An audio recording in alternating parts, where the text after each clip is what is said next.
What's up? This is EJ Stewart. What if I dropped 40 days, 40 nights? One, you can't do it. All you are your words. If there's anything you learned about me, I'm going to keep it 100 with you. Every morning,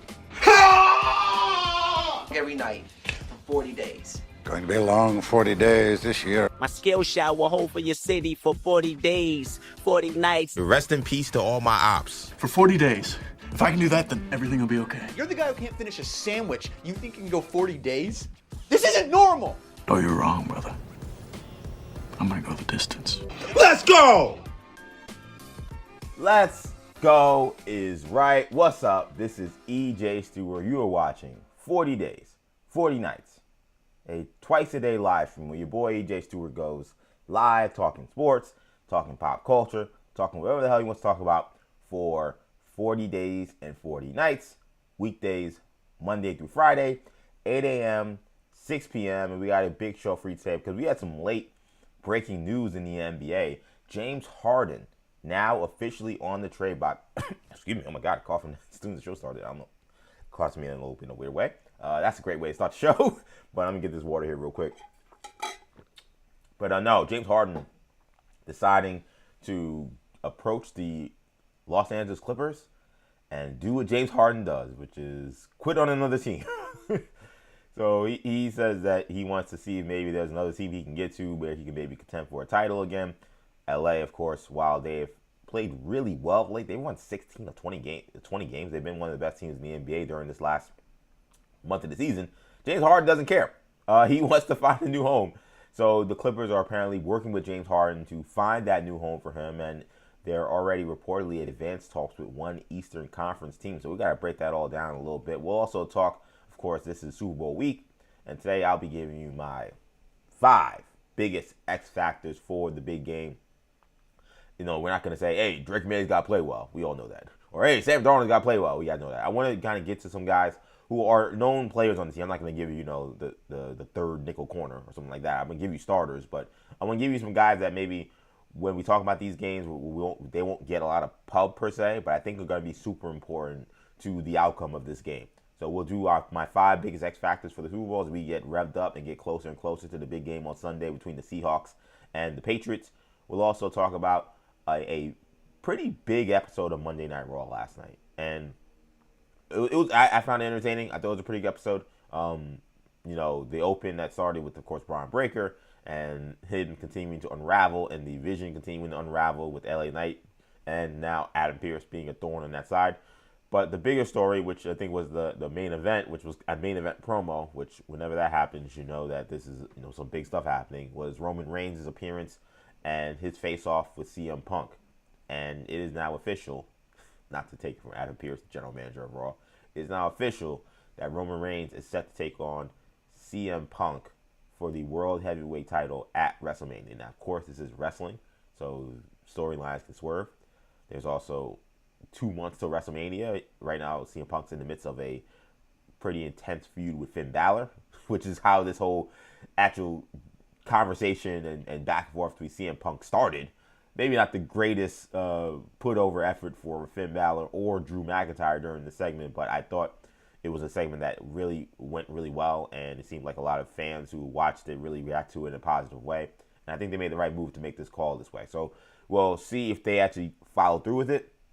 But as we sit today, it was definitely one of those kind of show-stopping promos that kind of put the picture pretty clearly. Like, if WWE wanted to do this as a trial balloon and see how the fans would react, I can't imagine they would have seen the reaction from last night and said, no, let's actually go to Roman versus Cody Rhodes or Roman versus Drew McIntyre or anything else like that. I think this is going to end up being the WrestleMania match. And how we get there, we'll see. There's some months to go, but it was I thought, a really good promo. We'll play hopefully some sound from that a little bit later. So we got that going for you. We also got plenty of stuff going on. What else we got here? Roger Goodell. That was the other thing. Roger Goodell, he, of course, spoke about the Rooney Rule. That was a rule that was implemented, obviously, to help with promoting diversity in the NFL when it comes to head coaching hires. We just had a cycle with 10 openings, which is actually way more than the average. Typically, the average is around 7 or 8. 10 openings, no black coaches, head coaches hired. only one minority coach hire. That was Robert Saleh, who's of course Lebanese, but that's it. So that has led to a lot of conversation and criticism of the NFL as to how that could happen. Roger Goodell answered those questions, so we'll give you his quotes a little bit later in the show. So we got a lot to get to, man. This is going to be a good one. 40 days, 40 nights with your boy, EJ Stewart. Of course, thank you to those watching all over, watching on YouTube, New Generation Media. Make sure if you're watching on there, make sure you subscribe to the channel. Make sure you hit the like button. Make sure you comment in the comment section. Make sure you engage with the show in all ways you can. We greatly appreciate that. Again, New Generation Media is where we are streaming live on X. We already got my guy John Lean in the chat. Yo, good morning. Kraft missing out on Hall of Fame is a chef's kiss. Yeah, that's it's kind of ironic, right? That's how that ended up going down. All talk about Belichick and Belichick. You got hosed. He got hosed. How did this happen? You're gonna put in Robert Kraft. How dare they? And the breaking news that John Lean just brought to my attention that Robert Kraft also missing the Hall of Fame. So that's that you can't. That's why sports. I always say this. I don't know. Maybe people take offense to it because maybe they think a certain way about reality TV, which is something we at times dabble with in this show. We have Love Is Blind coming out next week. I can almost assure you that at some point in this time, Love Is Blind will be a segment on this show. But I always say that to me, sports is the greatest reality TV because you can't script this. Like, you can't script the storyline that was going on with the hysteria over Bill Belichick and the questioning of whether or not Robert Kraft had anything to do with Bill Belichick being kept out of the Hall of Fame. And then we get to this position here. Belichick is left out.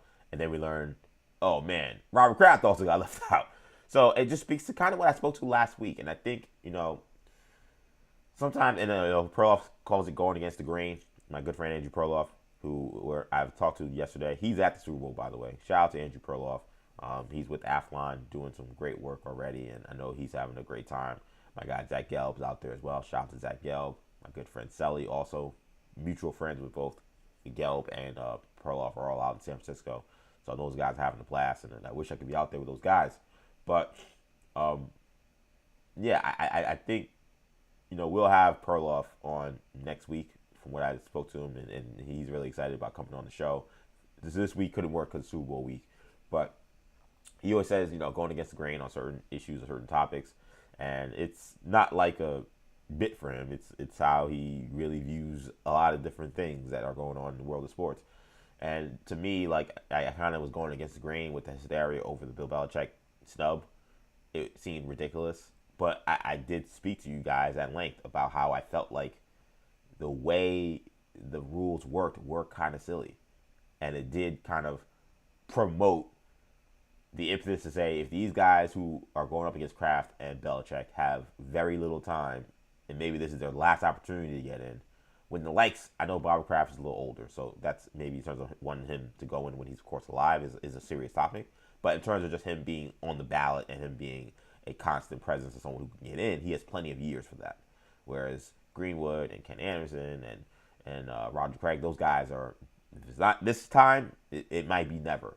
To put those voters in that position was utterly ridiculous to me and silly. Now, Kraft isn't nearly as crazy a snub to me as those players, because I'm not saying the owner is not important.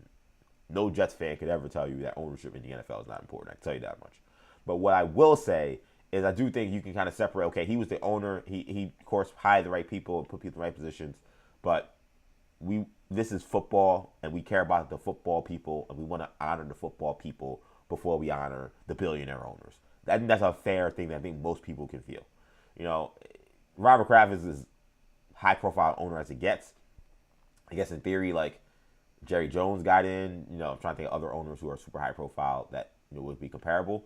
But he is as high-profile as it gets, and is as successful as it gets probably as an NFL owner. So I get that it is a snub to some degree. But he's an owner. And again, he's not a general manager. He's not a player personnel guy. I feel fine that Kraft is not in, and those other players got in. But he shouldn't be in a class where he's being voted against guys who played the game and guys who are on their last legs. That, to me, was always ridiculous. It wasn't an excuse. I would have put Bob Kraft and Bill Belichick as my first two guys voting, and then one of those players would have been the other guy, and then the other guys would have just missed out. And that's how I would have voted it. But I think the rules definitely promoted something like this happening.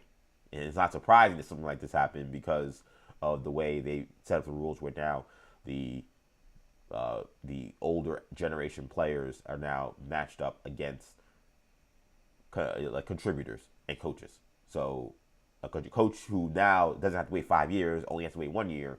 So Belichick only waits 1 year, and now he's up against guys who are on their last legs. And then a contributor also is now in this mix. They shouldn't be all in the same mix. They got to fix that. And first year of the rule, and it's already been a utter disaster, and it's created all of these headlines that I know the Pro Football Hall of Fame does not want. The Pro Football Hall of Fame is one of the spots that I got to get to. I've never been to the Pro Football Hall of Fame. I've been to the Naismith Basketball Hall of Fame, which was a lot of fun, and I suggest anybody go. But never been to the Pro Football Hall of Fame, never been to the National Baseball Hall of Fame and Museum. That's one that I also got to get to as well. I know you say, wait, EJ, you're from New York. It's in Cooperstown. Cooperstown ain't nowhere near New York City, bro. Like it might as well be in Pittsburgh. That's how far it is. So I got to make a trip 1 year up there to go to the Baseball Hall of Fame as well. But Robert Kraft, again, not making it. Shout out to John Lean in the chat, already getting us started with some conversations going on this morning. So we got a lot to get to, man. Again, thanks so much for watching me here, EJ Stewart, New Generation Media, 40 days, 40 nights. Again, make sure you subscribe to the channel. Make sure you follow me on X, EJ_Stewart. Make sure you also follow me on Instagram, where we are streaming live on Instagram as well. Action EJ. And, of course, all these episodes get podcasted on the New Generation Podcast Network. So if you're on the go and you can't watch because you're driving, you're working out, you're on the subway, you're on the train, whatever the case may be, all good. You can listen to audio versions of these episodes of 40 Days and 40 Nights on the podcast network. New Generation Podcast Network is the channel you'll search on wherever you get your podcasts. And night 16 is up there. I posted that this morning, so that's up there as well. So let's get it ball rolling, man. Crazy stuff with the Bob Kraft stuff breaking this morning that he is not going to be in the Hall of Fame. One guy that I think will have no problem getting to the Hall of Fame, but I think legacy-wise, we will maybe think basketball second because of the way he's jumped around the teams, and that's one James Harden. So we learned last night via some excellent reporting, and I love when the NBA insiders is not all just Shams Charania drops. Like I love it when it's multiple people getting the information out here to folks. I don't know why. It just reminds me of a time when you didn't know where the news was coming from, and you had to wait. Sometimes I'd be watching ESPN News, just putting it on just all day, just waiting for certain things to drop on ESPN News. Back in the day, ESPN News it is a channel I believe still, but I don't think they actually do news anymore. I think it's just games or whatever. But no, I love that this was a Chris Mannix, Ramona Shelburne, and Shams Charania kind of combo platter of information regarding James Harden. But we learned last night James Harden is indeed now looking for a new team. He apparently approached the Los Angeles Clippers front office and said, hey, I don't like the way things are going here.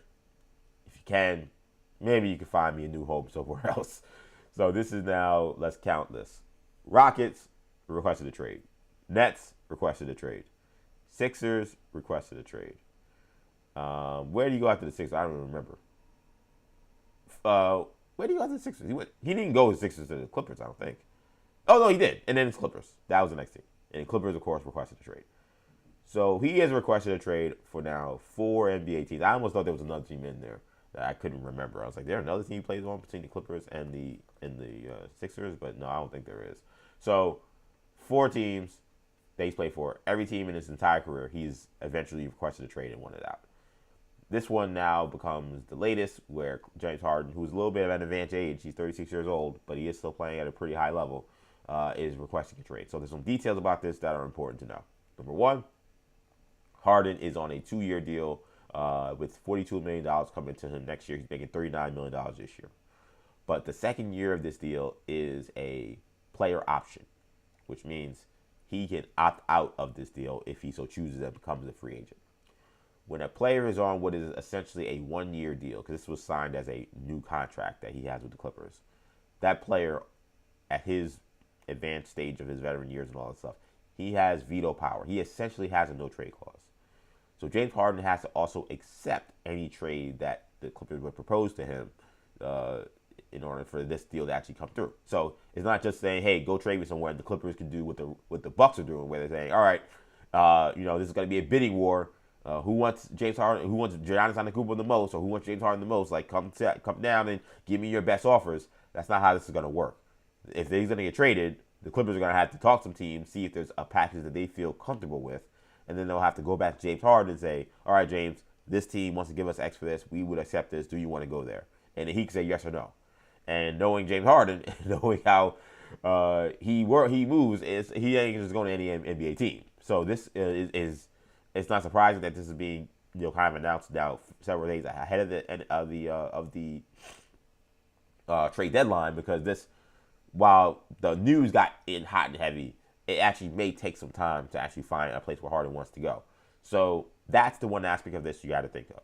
So then the second aspect of this that we then learned as well is that the Clippers have had what Chris Mannix from Sports Illustrated, shout out to him, is describing as advanced talks on a deal that would send two-time All-Star Darius Garland to LA in exchange for James Harden. So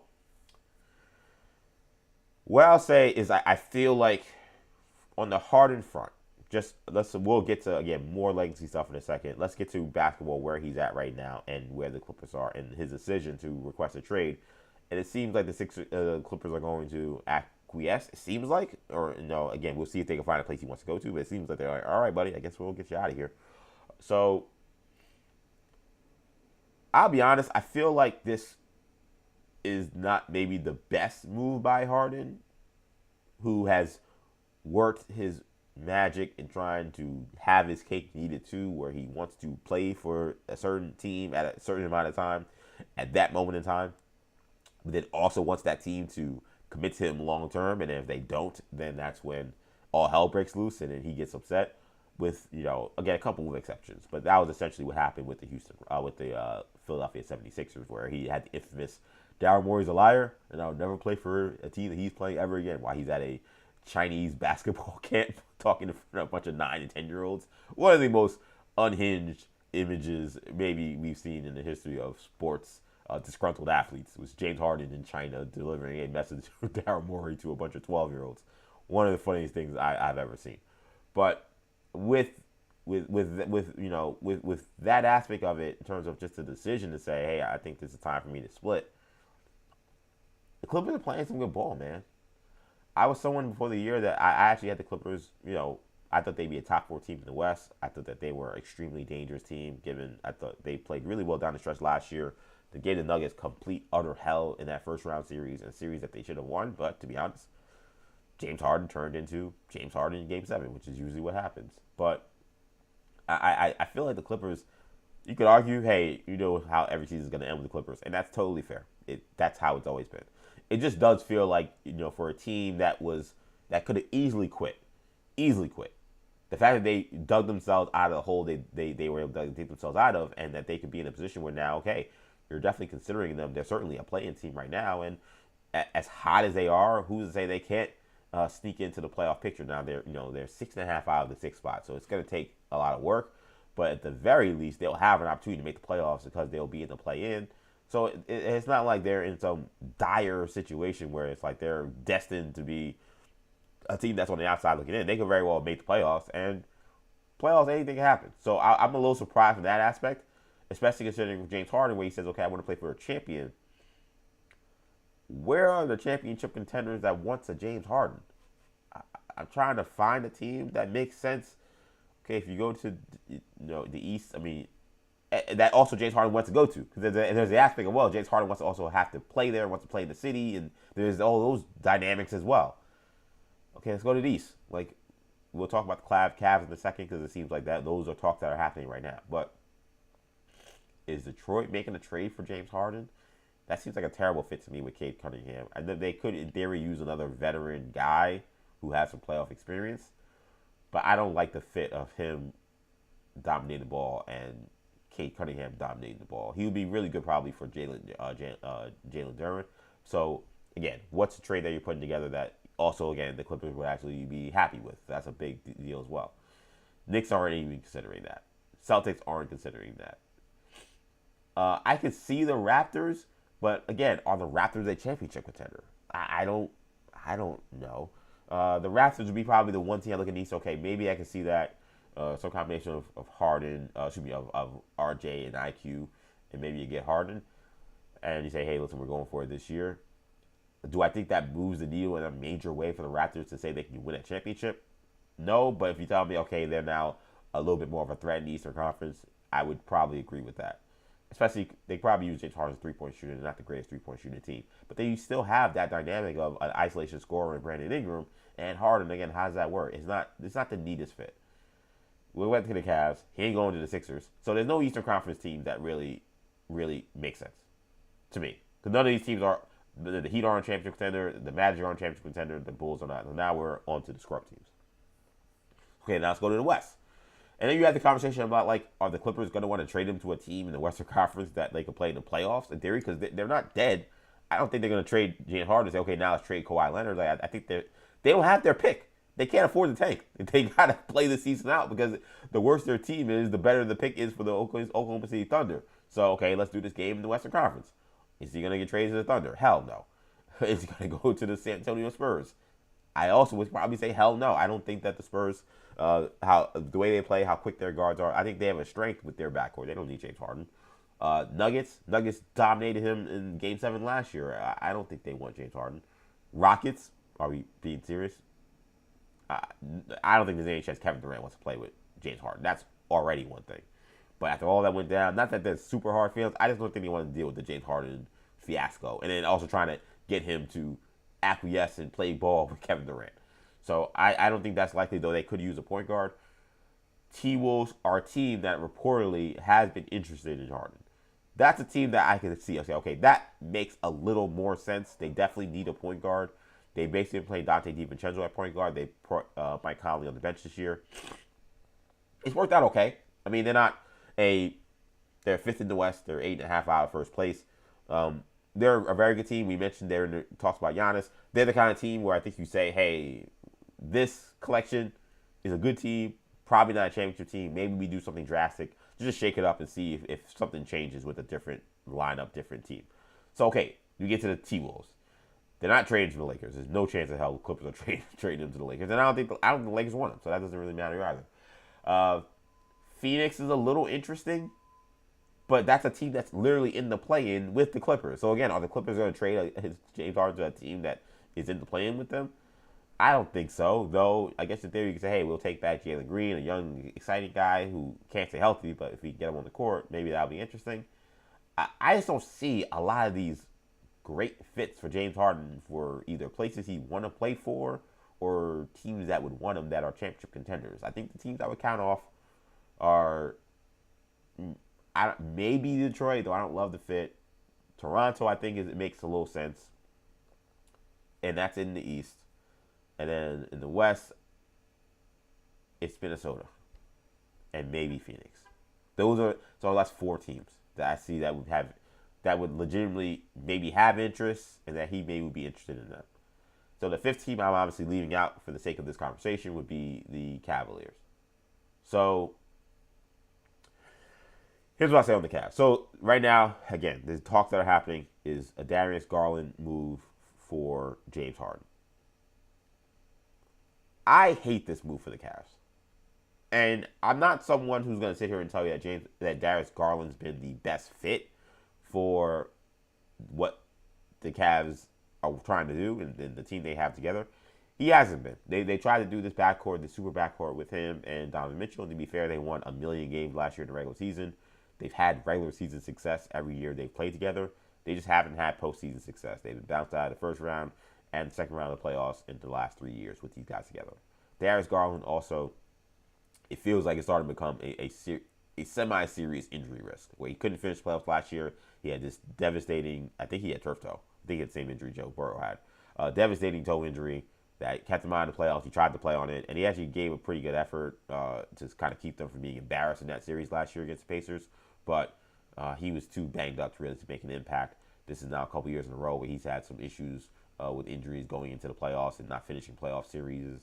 He's a smaller guard. He's not the greatest defender.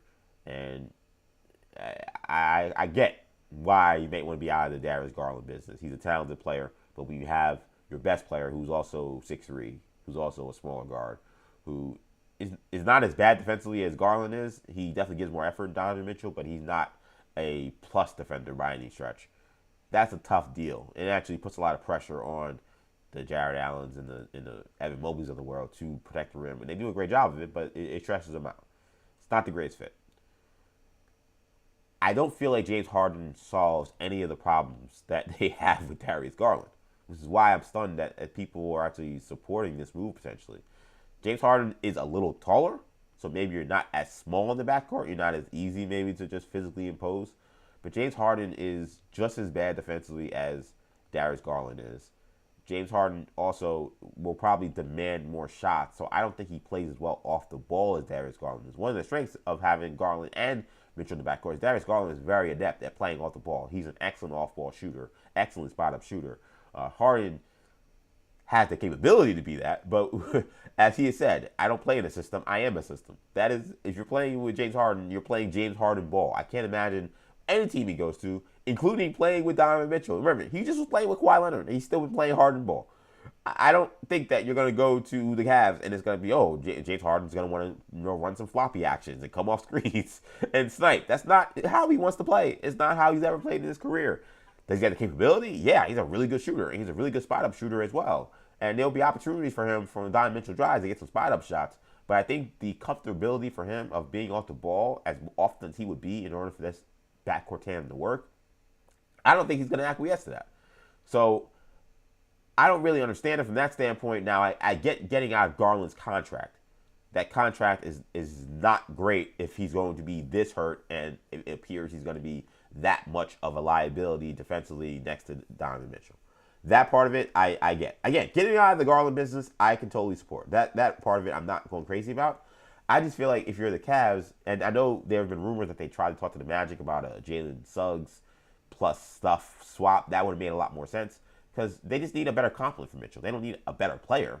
Like, they don't need a better scorer. Like, you could argue, okay, Harden's he's probably a better player than Garland is right now. It's close.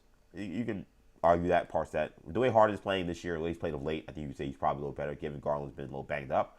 But I don't think they necessarily need a better player. If you get one, that's good. But it's got to be a better fit. That's been the problem with the Cavs, is the fit hasn't worked.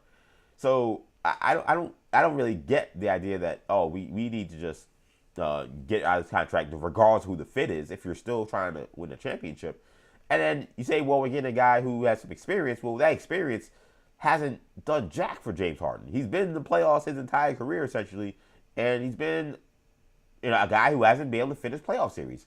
And I'm not one of those folks who sits there and tells you, James Harden just choked every single time he's been in a big game. That's not true. He's had some big games. He's won some playoff series. He's had some big moments. It just feels like whenever it's the time to fully come through for your team, take your team over the top, and win that series, get to the NBA Finals, all those things, when it comes to that aspect, they always come short with James Harden.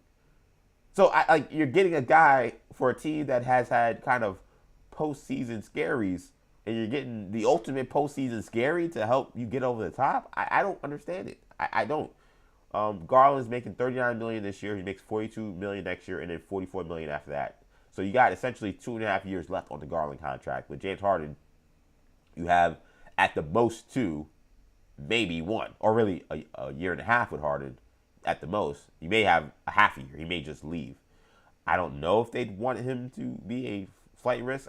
I don't know what that deal is with that. But maybe you say, listen, we could get out of this Garland contract, which the money isn't the huge problem. Like $40 million for a guard that good is not insane. It's again the fit that makes it, and the injury risk that makes it a problem. So I don't look at this situation with Harden and Garland and see this as a match. I actually kind of like this trade for the Clippers. If the Clippers are going to trade James Harden and you can find a confident guard who can still keep you competitive as you're trying to stave off this doom of not having a potential lottery pick that could be given to the Thunder, I think to get a young 2-time All-Star who's entering the prime of his career, in theory, he's 26 years old, that seems like a pretty good deal. That seems like a pretty good bet. Like, I'm the Clippers, I would do this trade. If James Harden came to me and said I want out. If he didn't, I would keep him because I actually like the cap flexibility that I have with that Harden contract. That Harden contract's pretty good. So, he doesn't want to be there. And the last thing I want is a disgruntled James Harden around tanking my team. Because that's what he's going to do. If they don't find a home for him, he's going to start just being a jerk. That's what he does to get him. And it's strategic. I don't think he's a natural personal jerk. I don't know James Harden personally. But in terms of like how he becomes very difficult to deal with when he's unhappy. So if that's the case, I think if you're the Clippers, you can get an all-star guard. I'm like, yeah, sign me up. And Garland has his issues. You figure out the health stuff. As long as that toe is not something that is like something that they feel is going to really shorten his career or anything insane. Like, you got to do the physicals in order to make sure you got the good medicals to see that this is the right kind of move. And if medicals are relatively okay, I will pull the trigger. I think if that's the kind of trade that happens, I don't know what draft compensation is going back and forth. In theory, the money is almost even with these guys, so I believe they could just be a swap for swap, and that's it. We wouldn't need much more conversation. But on paper, I would say that's a W for the Clippers if this is the deal that they have to make. Given the way they've been playing and the chemistry they're starting to build, I think you would prefer to just keep Harden. But I think the theory in what is all going down with this, in my opinion, is I believe now, because Harden's deal is a certain way, he can't sign an extension. But he does know he has, obviously, 1 year left on his deal after this upcoming season. So we've seen James Harden in the past, because of what happened with Daryl Morey, try to have these kind of pseudo handshake deals in terms of how he does business, and then he got screwed. Like, he took less money and opted in, expecting that he would get an extension, and then Daryl Morey said, just kidding, I'm not giving you an extension. And that's when he went ballistic. That was the whole origin of how that whole thing went down in Philadelphia and why he eventually wanted out. I think at this point in time, Harden, what probably happened, in my opinion, is Harden said, hey, obviously I can't sign an extension right now, but my plan is to opt in for next season. Just like what happened with the Sixers, like, are you guys planning to keep me long term if I opt in? Or if I opt out, are you expected to go after me and give me a longer term deal? And the Clippers probably gave him some flip flam. They probably gave him some, I don't know, maybe we gotta see, let's look at the budget, let's call aspiration to get you some fake money. I'm just kidding. But like, they probably didn't give him the answer he wanted, so that's why he's like, all right, then I need to get out of here. I need to go someplace that, at the very least, if they don't pay me, I have a better chance to win. And maybe they might pay me. That I think is probably the deal. The deal with this, that has been, again, the thing with James Harden during most of these negotiations, has been the fact that he wants to get paid, and he's like getting paid the right amount of money or the right amount of commitment from a certain team, and that's when he's deciding, all right, then I got to get out of here. I expect that's what's happening here. On James Harden, well, before I get to any more on Harden for a second, just going to the comment section again. John Lean in the chat here. Again, you can comment if you want to get in on this conversation. You want to talk. Obviously, we're starting to show James Harden. Get in the comment section. I can see tweets on X. I can also see comments from YouTube and Instagram live. Again, we got John Lean, who I mentioned earlier. Maybe the Raptors as a potential fit for Harden. He said adding Harden does not make them a contender, in my opinion. I agree. I does it make them a little spicier? Maybe. I can see that. Do I see title contender? No, I don't see that. You're going to lose. I feel like it's not like IQ's a pretty good defender. RJ's okay. And whenever you're trading for Harden, you're going to get worse defensively. So a Raptors team that's actually pretty good and disruptive defensively, now against a guy who's not disruptive defensively, can hold his own when he's motivated, but is at the very best like a wash in terms of what defensive impact he has. You're going to get worse defensively. Is it that much of an offensive upgrade if you had to get rid of two guys like IQ or RJ? I don't really think so. In theory, they could probably just trade him for IQ straight up. To be honest, I don't know if the Clippers do that. And the Clippers may want draft compensation to do that together, and that may be where that deal falls apart. So, yeah, I would agree with that.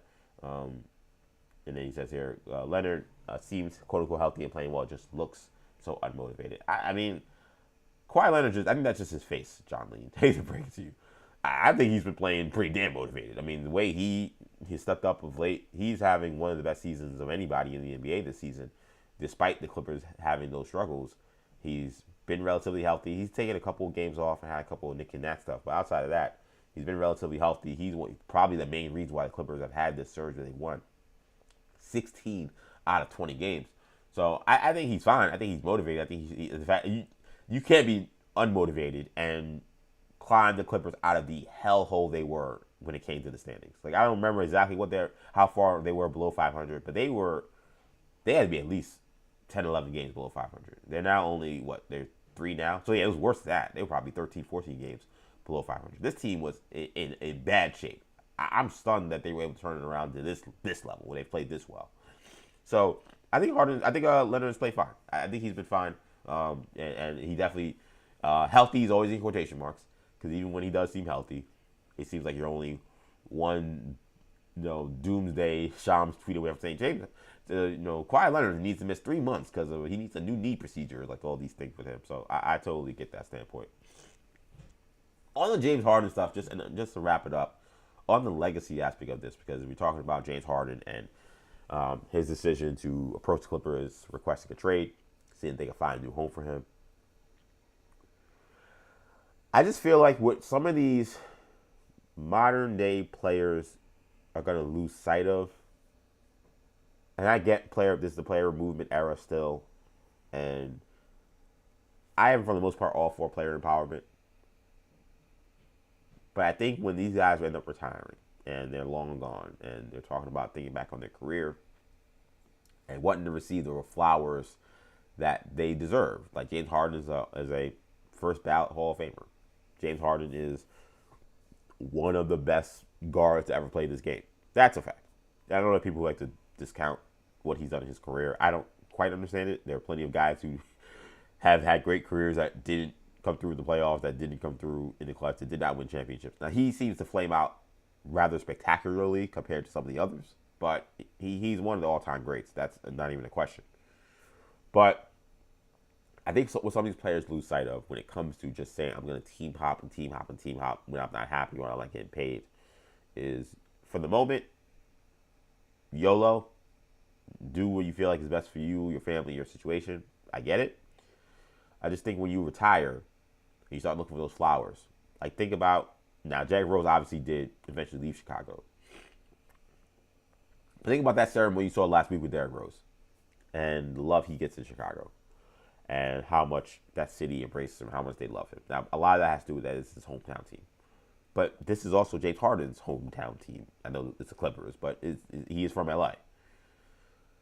When you end relationships with teams, and in turn, not so much a team, but fan bases in such a negative way constantly, I just wonder where James Harden goes to get the love that he is eventually going to deserves when he becomes a Hall of Famer, when he gets the accolades of having his jersey retired and those things. This time heal all wounds. LeBron seemed to kind of show that, but LeBron is also, we've learned, a one-of-one of all things of sports. He's just a one-of-one in theory. Just in off rip, he's one-on-one. So he might not be the best example to point to. Harden, I think Houston will probably treat Harden fine, but like, he now becomes a leper in multiple cities. Like, the Nets are the Nets. They don't got a big fan base, but he definitely gets no love in Brooklyn. He's never going to get love in Philadelphia. And the Clippers situation where, it's his hometown team. He did want to go there. You would think that, okay, he could retire as an all-time Clipper and they could get the jersey retirement and all that stuff. And now that also seems to be probably unlikely considering he was there for a short amount of time.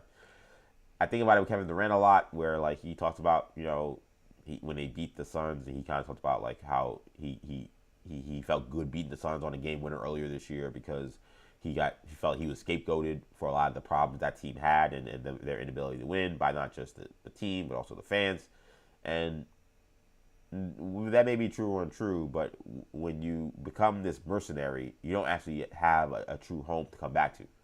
Like, it's always like a cliche, but when an athlete comes back to a certain organization or comes back to a company, especially like, I think about it in wrestling all the time, they say, you know what, I feel like I'm back home. What is home for James Harden? What is home for Kevin Durant? What is home for some of these guys that are just jumping from team to team? I don't think they really have one. And that's sad, because I think that when you talk about those guys' legacies, and those guys' legacy of Teflon, they're, again, two of the greatest players of all time. I'm so used to like going to the Garden and watching Bernard King get standing ovations, and Carmelo Anthony get standing ovations. Like, guys who stuck it out with bad teams for a little while, but they're immortalized in those organizations. They always get shown love. Those guys always get shown love as just millionaires, as superstar celebrities. But I think that connection to the fans, which I think is always truly going to be how your legacy stands. We can talk about, oh, I'm rich and, oh, I scored these amount of points and therefore my legacy is Teflon. But in reality, if you don't have fans that will stand on business for you, then you don't really have a legacy. And I think, James Harden, I think, could be a cautionary tale along with some of these other guys that have been so willing to just team hop. That just be careful. You know who's a good example of that too? We were actually mentioning it. I was talking about this guy over the weekend with my friends. Now, luckily he did. He's kind of like James Harden, where luckily he stayed in his first team. Well, it was James Harden's second team, but he stayed with one team long enough where I think even though things ended badly, I think the fans of that team have kind of gotten over it.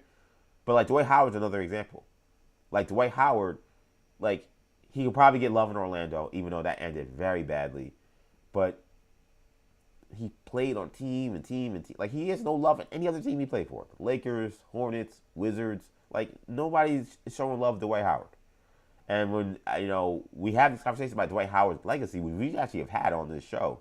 Like, I think sometimes it's hard to find people, when it comes to social media, to explain to them how great Dwight Howard was. It's like, I don't know. I remember this guy who's kind of just jumping around teams and didn't seem all that happy anywhere he was, and the team never seemed happy with him. Like, the lasting memories of him aren't him carrying the Orlando Magic from poverty back into the NBA Finals. And then when you think about, all right, he was on the Magic, and he was really good. But then how'd that end? Oh, yeah, he won it out, and he was wrapping his arms around Stan Van Gundy. Like, I just think that I hope these players, I'm not saying, hey, stay in a bad situation forever, but I think the frequency of which you start demanding trades to try to leave every team you're on, I do think at a certain point in time, that starts to wear old on fans. I think you do start to lose that kind of support for when you eventually end up retiring, that you get that love. Like I think Dwight Howard got his number retired last year. It was a nice ceremony. It was fine. But think about how that ceremony would different that would have been. How much more of a feel good story would have been had he not burned down the bridges that he had with the Magic the way he did, right? Think about like someone like Shaq, who had to wait years and years and years, well past his time in the Magic, to finally have his number retired and be welcomed back in the Orlando community. Like, you do damage with how you approach these things. I want these athletes. I say young athletes. Harden and Durant are actually older than me, but the guys that are younger than those guys that are coming up, just think about that. I'm not saying don't ever demand a trade. I'm not saying don't just stay in a spot that stinks and it's losing all the time. But if you're a great player, you do want to get those flowers, and when your career ends, you want to be embraced by an organization. It's important, man. Like, how many, we had the phrase "once a Knick, always a Knick" for Knicks players. How many Knicks alumni are able to come back, work for the team, come back and be ambassadors? Like, that's money in your pocket. That's actual capital when you build that kind of rapport with a fan base and with an organization. It's not these guys that's like thinking, oh, I'm just going team to team. I'm rich now, so what difference does it make? I'm like, well, no. There are reasons for when your career is towards the end and when you're about to retire, and then what happens for your future. There's reasons to maybe not want to burn so many bridges. Harden seems like a guy that spent so many years burning bridges that it seems to be kind of wasted equity he could have made with several different communities. And I'm not saying that Daryl Morey didn't have a part to do with why the Philly thing tore apart. It wasn't just a one-man band situation, why that didn't work. But I do think these athletes should just be mindful of that, man. James Harden on the trade block. There was no trade that happened last night. There was advanced talks, but then nothing happened. We'll see if it actually does shake out, and we'll see if Harden actually wants to go to Cleveland. That's the thing about this too. I'm like, is James Harden really going to sign up to play in Cleveland? Like, it seemed like when he demanded a trade from Philly, like he wanted to go to the Clippers because he wanted to go to LA. He wanted to play warm weather city, play in his hometown. That's a big, drastic change.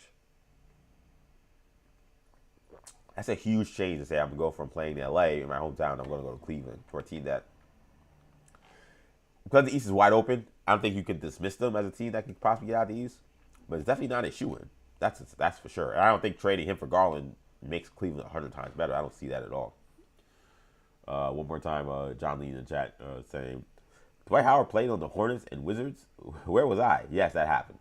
In fact, that's actually the conversation we had with my friends when we were talking about Dwight Howard. I forgot how we brought him up.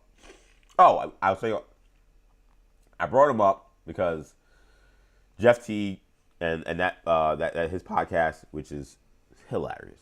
I think when it comes to clipping clips that are funny, that what I think athlete podcast should be is essentially what Jeff T's podcast is. Like, what I think turns some fans off, or some of these athletes, are the guys who have podcasts, who decide to make it about how great they were and how they were actually much better than people realize. And they're so much better than these guys that are playing now, that they were playing today, they would, like, I think that stuff turns people off. Like, I think there's a moment in time where it's like, because of the shadiness of it, maybe, okay, it grabbed headlines, we were interested, but I think if that becomes your gimmick, it kind of wears old. Like, I think, and I say this only because I think Steven Jackson said it himself, like, I think All the Smoke podcast, I think the shift that they have made, in my opinion, to show them some love, I think has been great. I think they started off as a great podcast. I think Steven Jackson started off as a great commentator on basketball.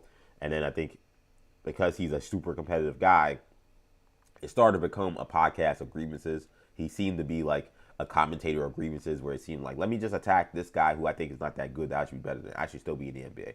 Let me talk about this guy that I feel like I was better than. Like, I saw a clip that I sent to my friends yesterday where, he says, like Colin Cowherd, I guess he was doing a hit with Colin Cowherd. And this is Fox Sports 1, so he hasn't been on there for a while. So this couldn't be recent. Again, he hasn't really been doing this of late. I think there's been a shift that I think he's understood and Matt Barnes has understood. I think they've posted some really great clips, really great podcasts. Shout out to them.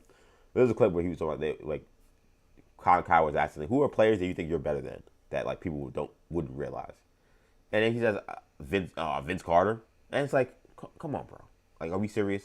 Like, are we actually serious? Like, Vince Carter, one of the greatest scorers of his generation. Like, I mean, what are we doing here? Like, you as the athlete, as the player, you got to get yourself motivated. You got to think you're the best thing since sliced bread. So I get in your brain, you can say, oh, I think I'm this and that and that.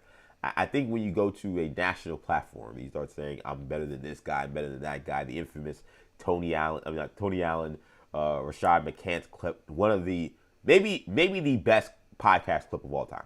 Seriously, I'm not joking. It might be the best podcast clip, where Rashad McCants is doing a interview with Tony Allen, who had a podcast. I think maybe he still does, Out the Mud. And Rashad McCants is talking about how he realized how easy it is to score in the NBA. Mind you, this is a guy that had like a 5-year NBA career. He was not in the NBA that long.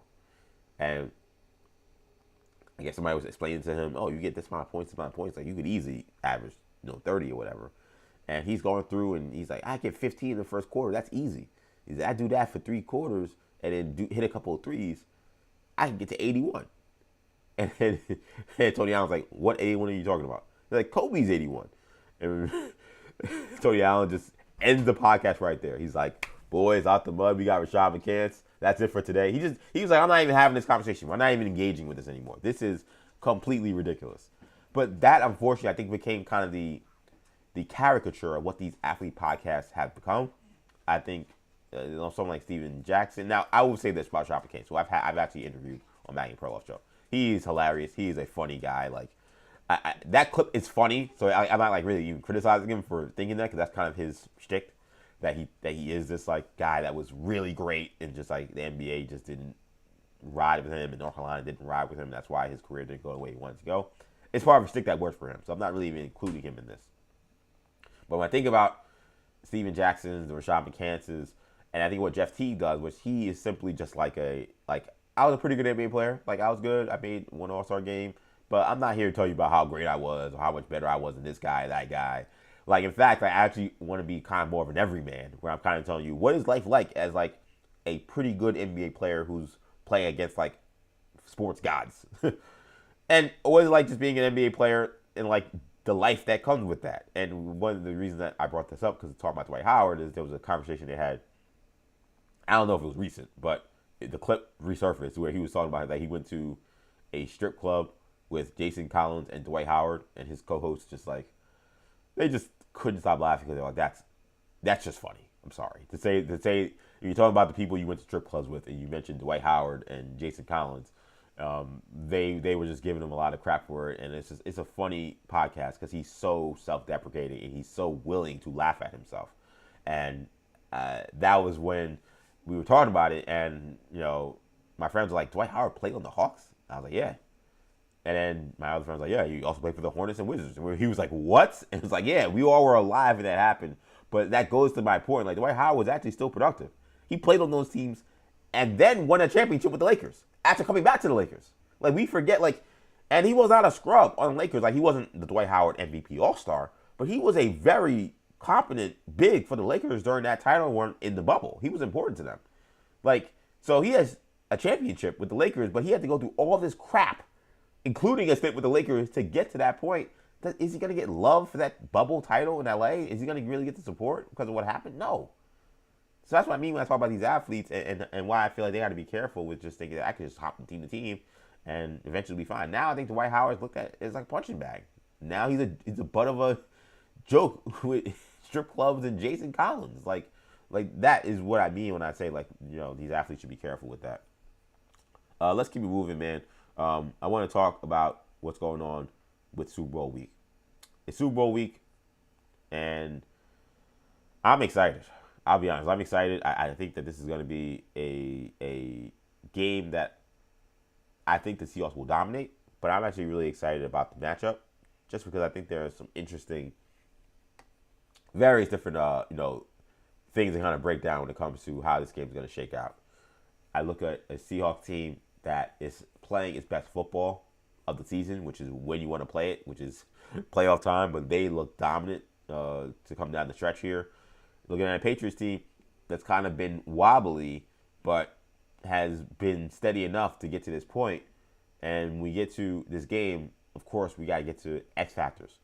Who are some of the guys that are going to be big difference makers in this game? Who are some of the guys that are going to look at and say, if this thing is going to shake out the way this team wants to, these certain players are going to have big impacts in the game. So I want to give you guys 5 guys that I consider to be X factors for the Super Bowl. Let's go to number 1.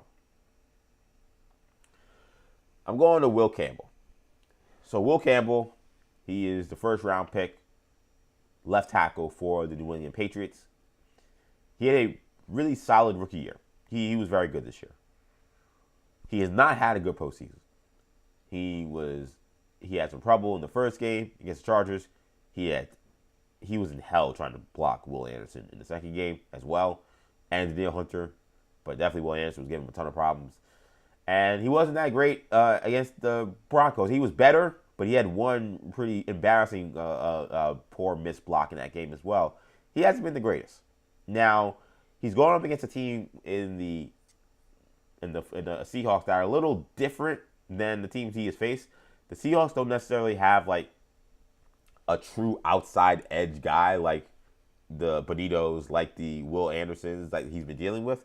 So I think Will Campbell, he's going to have to stand up strong. I think he has the opportunity to have a much better game this time around. Uchenna Nwosu is probably the most natural, quote-unquote, edge kind of rusher, but he really mostly lines up on the defense's left side, so I don't know how much time he's going to get on Campbell. They do get pressure, obviously. He'll get plenty of DeMarcus Lawrence in this game. He may see some Leonard Williams as well. They also get really good pressure up front with Byron Murphy, who's been a stud for them out of Texas. What is it, second or third year for Byron Murphy? He's been great for them. But Will Campbell, I think, with the way Drake May's had trouble holding on to the football, the way he's been susceptible to some trip sacks, this is a matchup where Will Campbell has to get back on track, where he has to play at the, maybe not elite level, but very good level he had been playing at all season. I look at Will Campbell as a guy that if Drake May can get time in the pocket and not have to worry about the pass rush that he's been dealing with for the last 3 weeks, that could give you Drake May some confidence that maybe he quite frankly needs, given how he's been a little, spotty in these playoff games. I think Will Campbell's going to be an important player to watch. He needs a big bounce back from the first 3 games where I don't think that he's looked ready for the moment of playoff football. Let's keep it moving. I also want to give a shout out to Rashid Shaheed as another X factor in this game. So Shaheed is one of the most explosive deep threats that the NFL has. He doesn't need many touches to make a huge impact. He showed that early in the game last week. He showed that in the first game of the playoffs against the 49ers where he took a kick return back for a touchdown. Like, he is a very dangerous guy with the ball in his hands, and he doesn't need a million touches for him to make his impact. The Seahawks have had kind of hit or miss success with actually hitting them on these deep passes. In fact, when they hit the Rams early in that game, that was like, oh, wow, they finally hit that. Like, they've been trying to hit this for weeks, and they haven't been able to. The Patriots are not a team that gives up a bunch of explosive plays. In fact, they, in terms of when it comes to explosive play margin, whereas the average amount of plays you make versus the average amount of plays you give up, they're only second in the NFL. You know who's first? The Seahawks. We'll get to more of that in a second. But they do a good job. They create explosive plays themselves. They also don't give up many. I think if you're the Seahawks, and given they also rely on explosive plays to win, I think they're going to want to try to hit Shaheed on one of these. They got to find a way to get him the ball. Maybe it's on a deep pass. Maybe it's him returning a kick for a touchdown. But I think if they want to win this game, I think they're the better team. Clint Kubiak's been on an absolute tear right now. But the amount of times the Patriots have been able to show that they are solid defensively, that they don't give up big plays, they're good against the run. To think we're going to go on just 11, 12, 15 play drives, just play after play after play after play, or drive after drive. I think you want to sneak a 50-yard touchdown, sneak a 60-yard pass. You're going to want to get a couple of those plays in there to just ease the pressure off of Sam Darnold, especially in a game that is of this magnitude, where every single play is going to be watched with a microscope to see who made the plays that lost the Super Bowl or won the Super Bowl. She's one of those guys that can flip the script of a game at any moment in time. So if you're the Patriots, you got to keep an eye on him. They've been excellent on special teams this year, so that's going to be an important factor. Their secondary has been excellent this year. That's going to be an important factor to keep Shaheed in check. But when you got JSN and you got Cooper Kupp, who are such threats as wide receivers, it's easy to maybe get Shaheed on a favorable matchup, and he can take advantage of that. So I'm really looking forward to see what kind of impact he may have in this game. So keep it moving. I think another big impact player in this game is going to be Robert Spillane, linebacker for the Patriots. So Spillane's having a career year coming from the Raiders. The Patriots' run defense has been excellent. He has been one of the best run stoppers in the NFL this season. But he ended the season with a nagging ankle injury that seemed to reappear in the playoffs. He only was able to play 12 snaps in the Denver Broncos game. The reporting as of right now is that he's been moving around. He's been practicing. He's been able to run a little bit. But that's really it. It's been vague in terms of what his status is so far for the Super Bowl. The Seahawks have been running down teams' throats for almost the entire season, but definitely during the postseason. What we see from Kenneth Walker is taking over the full load, so to speak, with Zach Charbonnet out for the year with the injury that he has. They've been running the ball extremely well at an extremely high level. They're going to need the Patriots to have Spillane healthy and ready to go, because if the Seahawks have balance and they can hit you with the run and they can control the tempo of the game, and then that opens up the play action passes, that's where the Shaheeds burn you. That's where the Jackson Smith and Jigmas burn you. Spillane, in terms of that run defense and being the anchor in the middle in terms of that linebacker, of course, is going to rely on Barmore, rely on those guys in the interior to hold their own on the line. But Spillane's got to be healthy. I think if they don't have him, or he's hobbled in any way, that could mean doom for the Patriots. Patriots need a big game from linebacker Robert Spillane. Also, an X factor to be in this game. Rick Woolen, the enigmatic quarterback for the Seattle Seahawks, who I think to me showed just like the Rick Woolen experience in full effect last, now almost 2 weeks ago, but last week in the NFC title game. And nothing was more Rick Woolen than watching him, because he does have talent, make a huge third down stop on Puka Nacua, one-on-one, man-to-man, in a great play. He then gets a taunting penalty on a dead ball foul, which then allows a drive to be extended on what would have been a 4th and 13. And then the very next play, he gives up a touchdown deep down the sideline to Puka Nacua. That is the Rick Woolen experience. I think if the Seahawks want to win this game, to limit the bad aspects of the Rick Woolen experience is going to be super important. He needs to have his head on straight. The Patriots don't have some insane wide receiver room. They do have some good players. Obviously, we know Trayvon Diggs is good, and Kayshon Boutte really come into his own. And when you look at the Seahawks and their secondary, it doesn't get much better than Witherspoon on the other side. I don't expect Devon Witherspoon to really get many targets. I expect them to, like most teams, when they look at the Seahawks, they say, okay, Devon Witherspoon, multiple time Pro Bowler, all pro candidate every year he plays. Let's maybe not throw to him. Rick Woolen, talented, but sometimes head down on straight. Let's go after that guy. Let's see if he's ready to play today.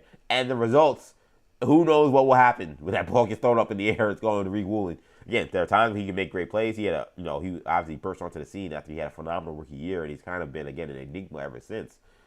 Who knows what's going to happen? I think for him, limit the mistakes, limit the dumb penalties, and don't kill your team. Because I think the Seahawks are going to see a lot of Rick Woolen action in this game. I think the Patriots, if you're the offensive coordinator, Josh McDaniels, I think you're looking at what Rick Woolen did last week and saying, yeah, let's get in his head, let's attack him, let's see if he's ready to play. Booty's become a true deep threat, and I think that's probably where you'll see him matched up the most because I would assume that Witherspoon probably sees more of Stephon Diggs to take him away, and that becomes a really interesting one-on-one match with Kayshon Boutte and Rick Woolen. So I'm looking very closely at Rick Woolen as someone that can't at all have some of the mistakes he had in that Rams game where he could have cost him the game with that penalty that he had, the 15-yarder on what was a 4th and 13 that extended the drive and then gave him a touchdown. It put the Rams back in the game. The Seahawks were humming so much in that game that if that doesn't happen, I think there is a realistic opportunity that the Seahawks could have put them away in the third quarter. That might have been the game. They would have got the ball back. I know they would have been deep in their own territory, but they could have easily drove on the Rams again. They were moving the ball at will. And then Rick Woolen makes that play, and it makes it a game. So those are the kind of little things or small things. Just like I mentioned with Rashid Shaheed, like he could, in a game of inches in a small place, he can make a play that flips the script of an entire game. Rick Woolen also could do that, but in a negative way. So it's going to be important that he has his head on straight in this one. Last one for me when it comes to X factors for this Super Bowl, I'm looking at TreVeyon Henderson.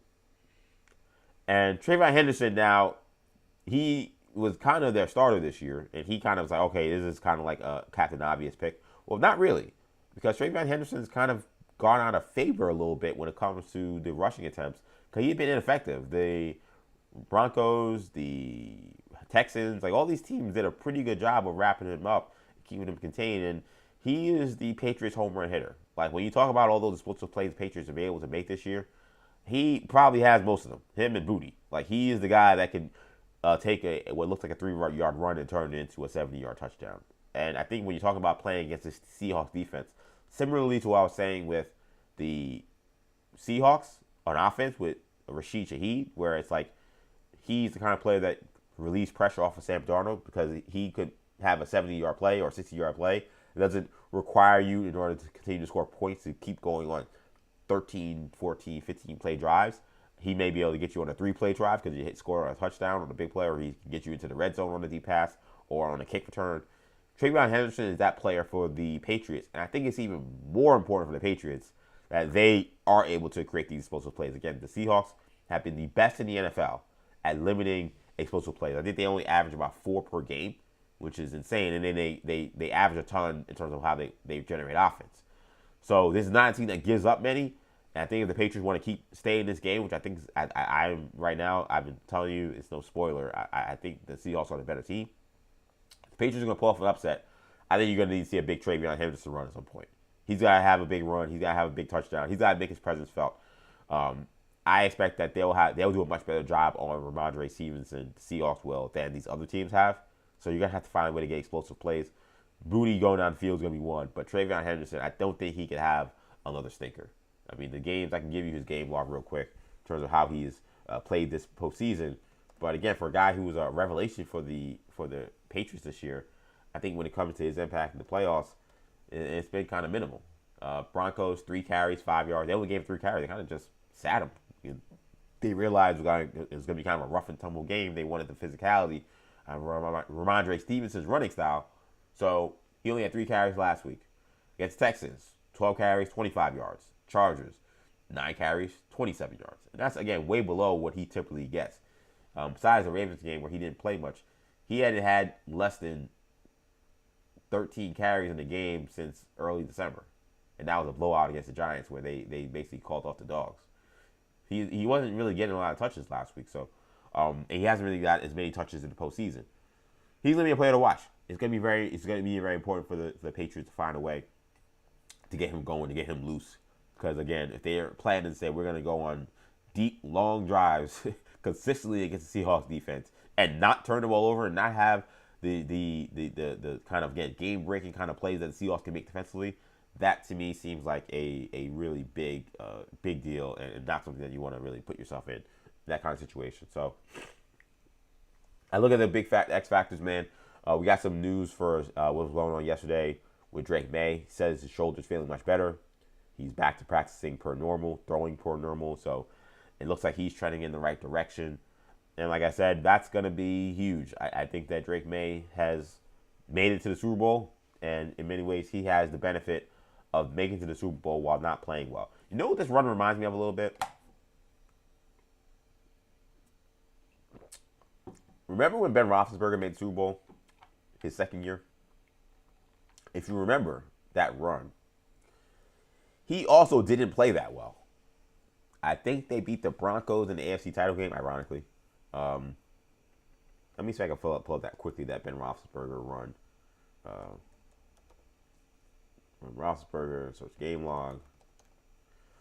But if you remember that run he was on in that Super Bowl run, that was the second year. So the first year, obviously, they had this awesome record. He was playing well. He set all these rookie records, but they didn't end up actually winning much.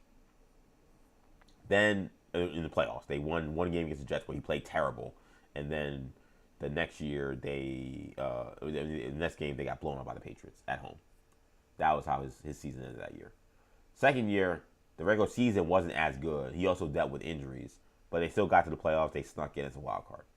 But if you remember how he played in that postseason, first week he played well against the Bengals. He only threw 19 times, but he threw for 3 touchdowns in a win, 200 yards. That was a game where Kimo von Oelhoffen torpedoed into Carson Palmer's knee and shattered the Bengals' chances of maybe winning the Super Bowl. It probably was their best chance during that Palmer Ocho Cinco era winning a Super Bowl. That was the first year they came onto the scene, but they were exciting, explosive, and fun. And the first play of the game, or one of the first plays of the game, they hit a deep pass, but Kimo von Oelhoffen takes out Carson Palmer's knee and just changes the entire dynamic of the entire game. And of course, the Steelers won that game. But then the game they played against the Colts, he was 14 for 24, only 197 yards. He threw 2 touchdowns and 1 pick. It's kind of an okay game. They won. The defense really stood tall in that one. They tore apart the Broncos. He was really good in the AFC Championship game. But then in the Super Bowl, he was 9 for 21 for 42 completion percentage, and he threw 2 picks. I'm sorry. He was terrible in the Super Bowl. Like, Willie Parker actually had the best pass of the game, right? It was Willie Parker who threw that pass. I think it was the Hines Ward for that touchdown. That kind of like broke the game open. He had the best pass of the game. They ever say the best quarterback in the game was Willie Parker. Like, it was crazy. Like, I can't remember if it was Willie Parker or Antoine Randall. I don't know why Willie Parker's the guy in my head. I remember making that pass, but I don't know. Willie Parker may have also had a long run. Let me see. Was it Antoine Randall who made that throw?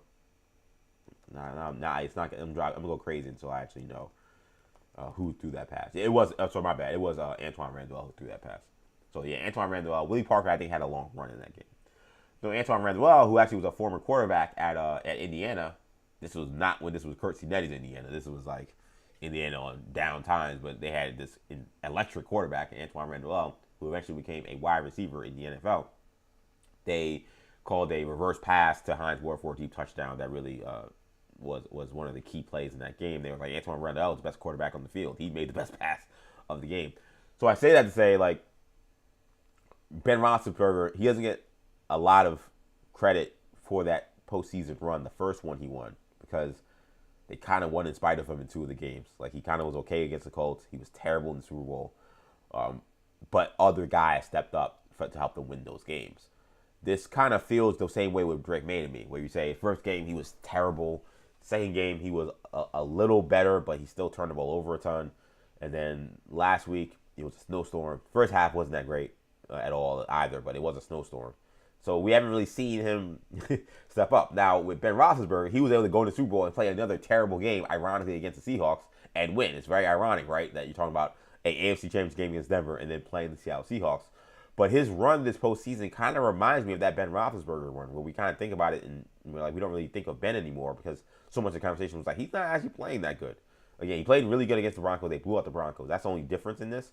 But what's the name doesn't have a game like that in his ledger. Like he hasn't played close to that level. So we'll see if Drake May is going to end up being healthy. He says his shoulder is feeling much better. He's feeling fine. So that's going to be obviously a huge key to this game. We'll have plenty of more analysis and conversations about Super Bowl 60 between the Seahawks and the Patriots throughout the entire week.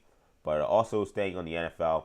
So we had this story from Roger Goodell where he had his annual press conference where he talks about all the different things and happening with the NFL. They announced there's a game happening in Paris that will be hosted by the Saints. And this is like the kind of state of the league kind of press conference that he holds every year during Super Bowl week.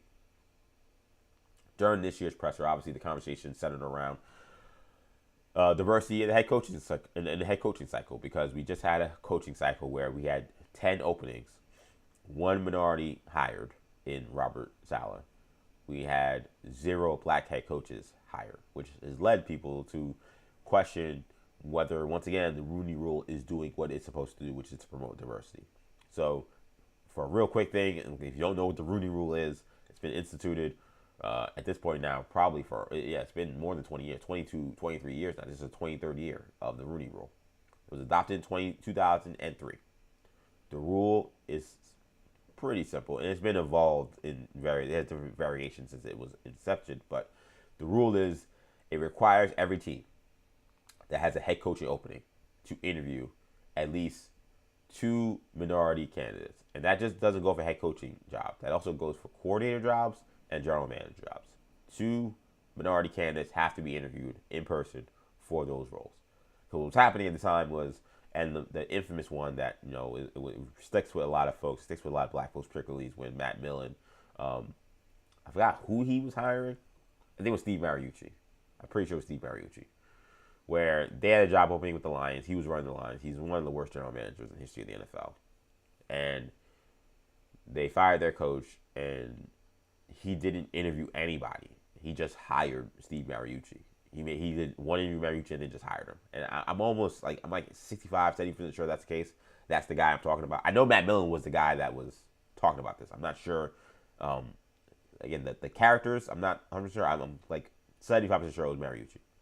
And they kind of, and if you've ever been to Detroit is a black city. So there are a lot of black folks, and people were very upset about, like, you didn't want to talk to any black candidates. Like, you really thought that little of us, where you were like, you're just going to just say, I don't care, I'm going to just go after Mariucci. He basically said, like, I don't feel like I should have to interview a minority candidate if I know who I want. And again, it went over really poorly with a lot of folks, because while there's a question, right, about, like, should he have to go through sham interviews in order to then say, all right, I'm still going to go with the guy I want? There was some dynamics about this. He was the first guy to basically, spit in the face of Rooney Rule. He took a $200,000 fine for not interviewing any black candidates. I'm right, it was Steve Mariucci. He said, I don't care about this rule. I'm just going to interview Mariucci, and that's it. I'm not talking to any other minority candidates. And it seemed like, again, a slap in the face, because it's like, okay, I understand having a leading candidate for sure, but the Rooney Rule is instituted in part because, well, not in part because, but what ended up happening with the Rooney Rule was the Steelers interviewed Mike Tomlin because of the Rooney Rule. It was a rule that was promoted by Dan Rooney. That's why it's called the Rooney Rule. And then it was ironic that the Steelers found this gem of a coaching candidate in one of their last interviews with Mike Tomlin because of the Rooney Rule, because they had to interview multiple minority candidates, and they had an all-star coaching staff after Bill Cowher retired. There were all these talks about, it's going to be Russ Grimm, it's going to be Dick LeBeau, it's going to be Ken Wisenhunt. Like, they all these coaches that people said, they'll easily find a replacement for what's the name. This will be easy. Like, it was no question about, any trouble that they may have in trying to find like a replacement for Bill Cowher, because they had all these coaches that everyone thought so highly of. And they went outside the family and got Mike Tomlin because the Rooneys were so impressed by this interview. So that is kind of the inception of this idea that you have to put, rules in place in order to get these guys who maybe would not have opportunities otherwise because of just the dynamics of American culture that just sometimes don't allow for folks who don't see similarities in a lot of different things. There's just flat out racism. There's also just prejudice that, is unspoken, that they don't even realize. They don't allow sometimes minority coaches to have the opportunities that they maybe deserve. That's why the Rooney Rule is here. But you have a cycle where you have the Rooney Rule and you have this opportunity to interview all these candidates, and you have 10 coaching hires. None of them are black, only one minority. It does lead to, again, questions about whether or not it's still being effective. So Roger Goodell said this, quote, I think we have more diversity across every platform, including coaches, but we still have more work to do. There's got to be more steps. We're reevaluating everything we're doing, including the accelerator program, including every aspect of our policies in our program to meet the challenges of today and tomorrow, rather than yesterday. We need to be looking at that, and why did we have those results in this year? So again, these comments were made during this conversation about the Rooney Rule at his annual press conference. He went on to say, we have to continue to evaluate everything we're doing in every aspect of the hiring process. How do we professionalize it to the best of our ability? I think some of the changes we made was giving more time for the interviews, but we're going to see that from a year to year where you have different outcomes, and that's something we've got to look at. But we're going to see that from time to time, and that's something that we've got to just evaluate so we can learn and then continue to focus on what we can do better across 32 clubs and the league. So I think the problem with this whole dynamic when it comes to diversity, when it comes to coaching, because again, there have been moments where there have been plenty of black hires, and the NFL has had ebbs and flows. Like right now, we only have 3 NFL black coaches. We have D'Amico Ryan, Todd Bowles, and Aaron Glenn. 2 of them are extremely embattled. 2 of them, I would be actually surprised if they're still head coaches by the end of next season. But those are only 3 we have right now in a league of 32 teams, in a league that is still primarily made up of black players. Yes, it does speak to there is a systemic issue that has to be at play.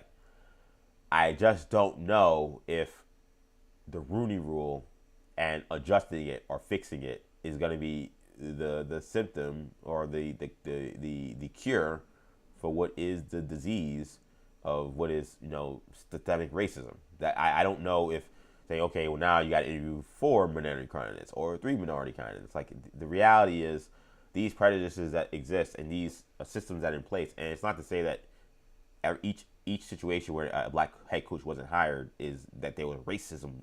The person was racist for the hiring them, that they were being racist in the situation. But the environment that has been cultivated in the NFL for so many years where black coaches weren't even being considered for these roles, it just doesn't happen overnight where it just flips on a switch and we have the right kind of diversity, the right kind of balance when it comes to coaches. What I see as well, and I know it's why, when it comes to certain jobs, like quarterback coach, for example, that black coaches also have to have, or minority coaches have to be interviewed more than just one guy, like 2 guys, because teams right now are leaning toward they want offensive coaches. That's just how the game's worked.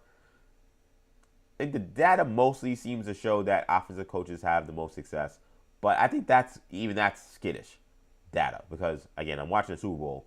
We got Mike Vrabel, defensive coach, versus Mike McDonald, defensive coach. Those guys also beat in the title game offensive coaches. They beat Sean Payton, and they beat the guy who's been having all these coaches being plucked from his staff in Sean McVay, where everyone wants a McVay guy. And I still think the nature of football, where if you're going to say, I want to promote an offensive coach, I think that is just in general going to mean you're probably going to be looking for a white coach. It seems like white coaches seem to constitute more of the offensive coaching staffs in the NFL than defensive coaches. Why? I think probably a lot of it stems from, for a long time, not as much anymore, but for a long time, a lot of the quarterbacks in the NFL and just quarterbacks in general were white. So you have that aspect of being a part of this as well. But for a long stretch of this, if you're going to say, well, I want a Sean McVay acolyte or a Kyle Shanahan acolyte, the likelihood that that's going to be a black offensive coach is very small. The guys I'm thinking off the top of my head that they've had that have been in their tree, I'm thinking of Nate Shieldhouse right now, who's in LA, and I'm thinking of Mike McDaniel. I can't think of, forgive me if there are other guys, I can't think of other guys that have been in that Shanahan McVay tree from the offensive side. Raheem Morris worked for McVay, but he's a defensive head coach, and he actually was, he precedes McVay. He's not really necessarily a McVay disciple, so to speak. So if that's where the ball is going to go, I think as a league, and I think as the NFL, they look at this, they need to look into why black coaches aren't getting more opportunities to coach offense. I think that's, to be honest, one of the biggest things that we're seeing right now, because it's easy to point to, okay, why didn't these guys get hired in these cycles? Well, most of these teams are hiring offensive coaches, and find me the black offensive coaches that are around in the NFL high ups in terms of coordinators and quarterback coaches and pass game coordinators. Like, where are those guys that exist? They don't really. There are very few of them. So if teams are saying, I got this hot shot quarterback, or I have this broken offense that needs to be fixed, and I need to find an offensive coach, the likelihood that that's going to be a white person just because of the nature of the coaching staffs in the NFL is obvious. It's tenfold. It's clear as day. That's where this thing has to get fixed. Now, that is a kind of a micro look at it. It still needs a macro kind of out view where I think, again, if you're an owner or you're a team, you need to really assess, is simply just getting a defensive coach or offensive coach going to solve my problems? What evidence is there to say that? Like, we keep looking at certain examples. Like, again, okay, Ben Johnson. He had a great season. He was phenomenal. He was one of the top candidates for the last 2 years. And a lot of people thought he'd be a really good NFL coach, and it turns out it looks like he will be. But for every Ben Johnson, there's a Brian Callahan. There's an Adam Gase. There are all these guys who are complete bums. And I don't think that the ratio of offensive coaches compared to defensive coaches in terms of who are bums and who are not is much different. Again, there's 2 defensive head coaches that are in the Super Bowl right now. D'Amico Ryans is a defensive head coach who's been one of the best coaches in the NFL for his entire existence as a head coach in the NFL. When you look at the NFL playoffs, the teams, in terms of the teams that made it, let's break it down. Let's talk about it. I mean, you got, as this loads, that's the NFL side. It's not the NFL. That's not the right thing. But I mean, I have to do this on top of my head even. But like, okay, Philly offensive coach,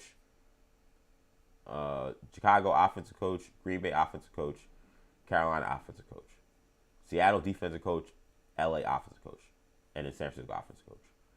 In the NFC and the AFC, New England defensive coach, Buffalo defensive coach, Pittsburgh defensive coach, Jacksonville offensive coach, Houston defensive coach.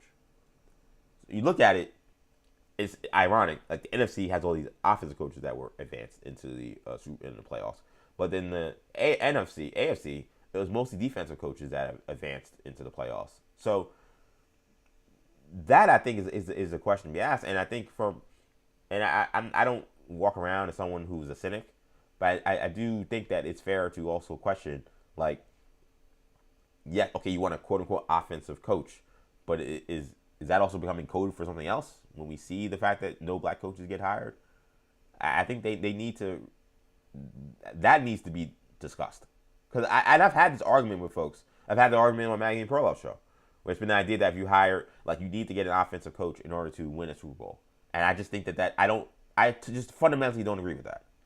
Because to me, it's just, all that matters is who is calling the plays.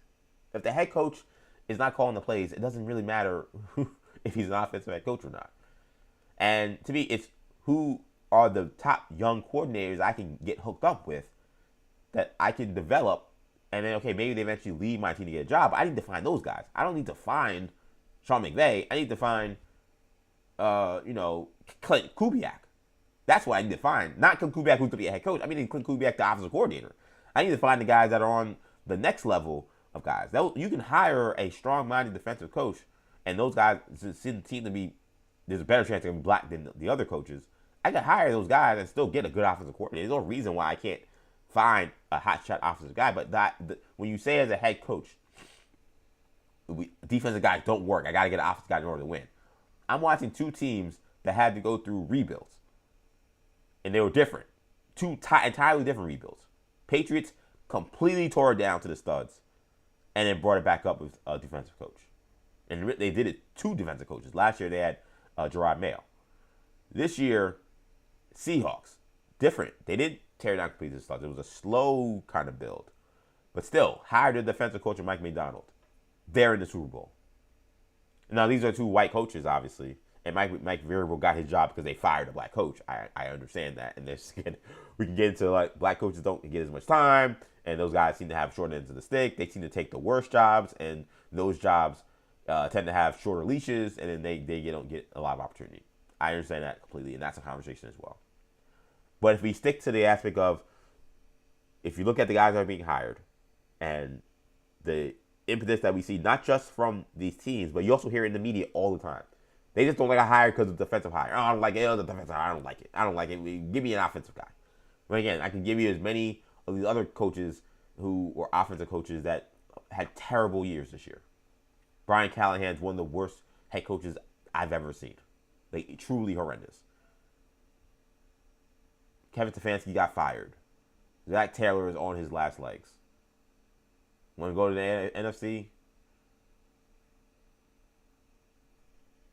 Look at all these guys in the NFC who have struggled.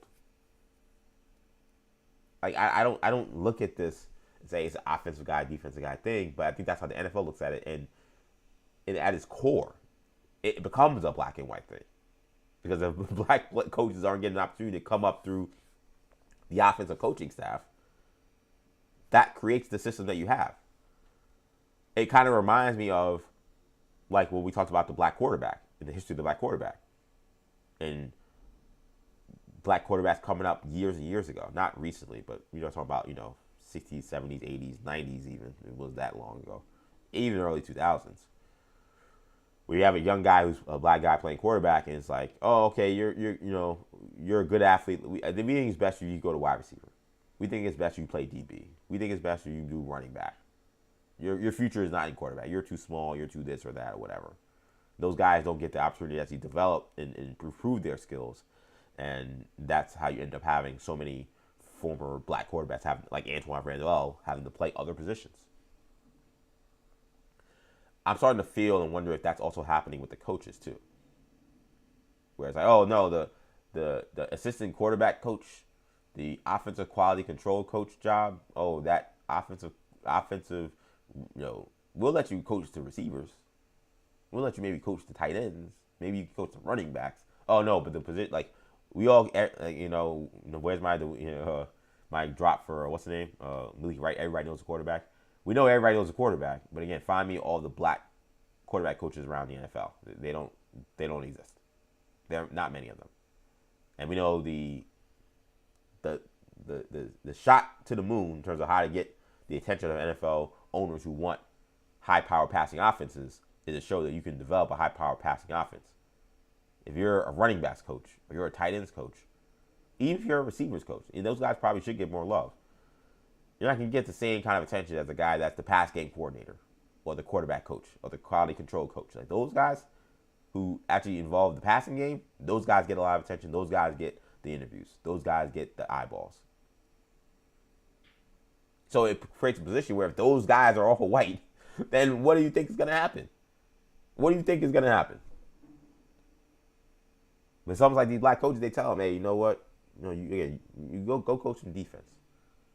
I forgot who it was. There was somebody they were talking about who, this is a white coach.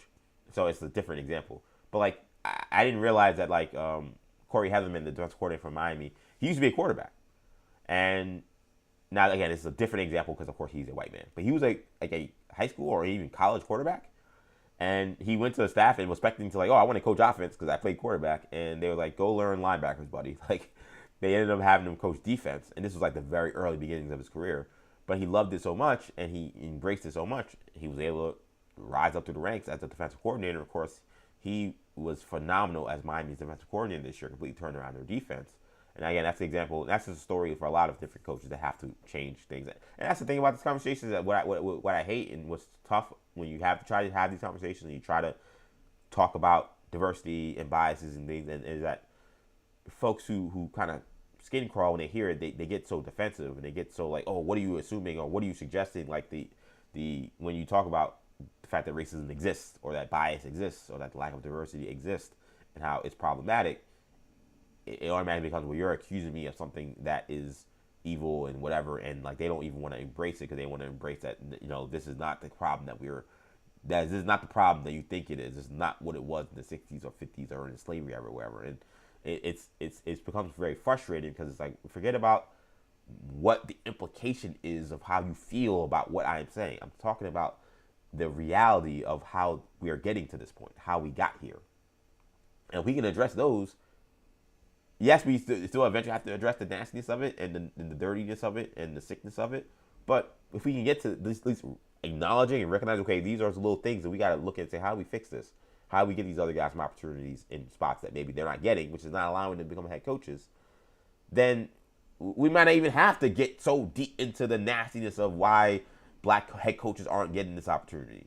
But when you're so standoffish, push off, no, don't talk about that. I don't want to hear that. Don't tell me I'm a racist. Don't tell me I'm this.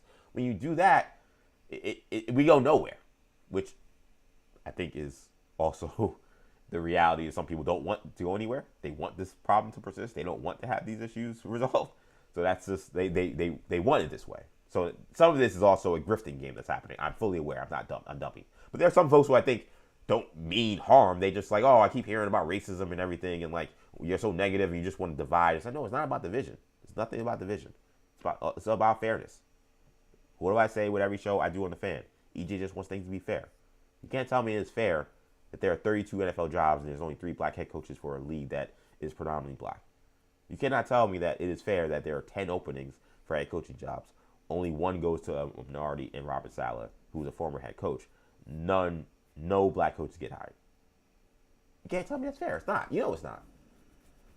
And you can say, oh, it's just luck or just whatever. Like, it seems to always be luck that the minority candidates seem to get a short end of the stick. At a certain point, it doesn't become luck. It becomes systemic as to why that keeps happening. I think a huge thing is figuring out why there aren't more black offensive assistants and why black offensive assistants aren't being promoted.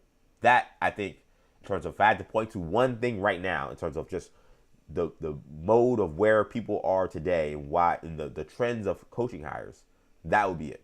Because when I bring up coaching names that I've liked as head coaches, like I've said a ton, I've mentioned a bunch. I think Brian Flores deserves another shot as a head coach. We know the Miami Dolphins are an utter disaster. He got there. Did he cause some of those problems? Or not cause, because they were problems when he got there. Did he perpetuate some of those problems with, I think, a lack of maturity and a lack of sensibility in terms of how to handle young players? Yes, he did. He 100% did. But was he also, considering the other coaches they had, pretty highly successful considering the circumstances, and has shown now in multiple spots as a defensive mastermind that he may be one of the best defensive play calls in the game? Yes, he has. The idea that he can't get another opportunity, I know he's in this lawsuit, and I think that had to be a big part why. But when I mentioned his name as to why I like him as a candidate, what people run to is, well, he's a defensive guy. And I'm like, we're in this mode that it always has to be offensive coaches. When again, if everybody's hiring offensive coaches, then why isn't everybody in the playoffs? Why isn't everybody in the Super Bowl? Why are there all these terrible teams? Why do the Bengals win 6 games? Why do the Browns win 5 games? Why do the Colts win 8 games? Why do the Dolphins win 7? Why aren't these teams better teams? Why are the Steelers with a defensive coach, Mike Tomlin, and one of the worst offensive play calls in the NFL? Why did they win 10 games somehow? How did the Texans win 12 games again and get to the playoffs? How did the Patriots turn this thing around, having to deal with one failed defensive coach who then was taken over by a highly successful defensive coach, and they were the number 2 seed in the AFC? How did that happen? It can't just be luck. No, coaches are coaches. I don't believe this idea that you have a better chance to win a Super Bowl or you have a better chance to be a good team because you have a defensive or offensive coach. I don't believe that. I think there are moments we may look at like who you are and where you are as a team and say, okay, like for example, like for the Giants, I said I wanted Mike McCarthy. I thought it made sense for that team, given they have a young quarterback, that young quarterback's head coach be an offensive guy who can also has experience calling plays, who also has experience developing quarterbacks. Again, doesn't mean that system I talked about, where Mike McCarthy gets to have the development as a young offensive coach. Now, this is now 25 years ago. We're talking about when he was a young coach, but like to be in the system and learn and get promoted and all those things. But nonetheless, like for that situation, yeah, I thought it made sense to get an offensive coach.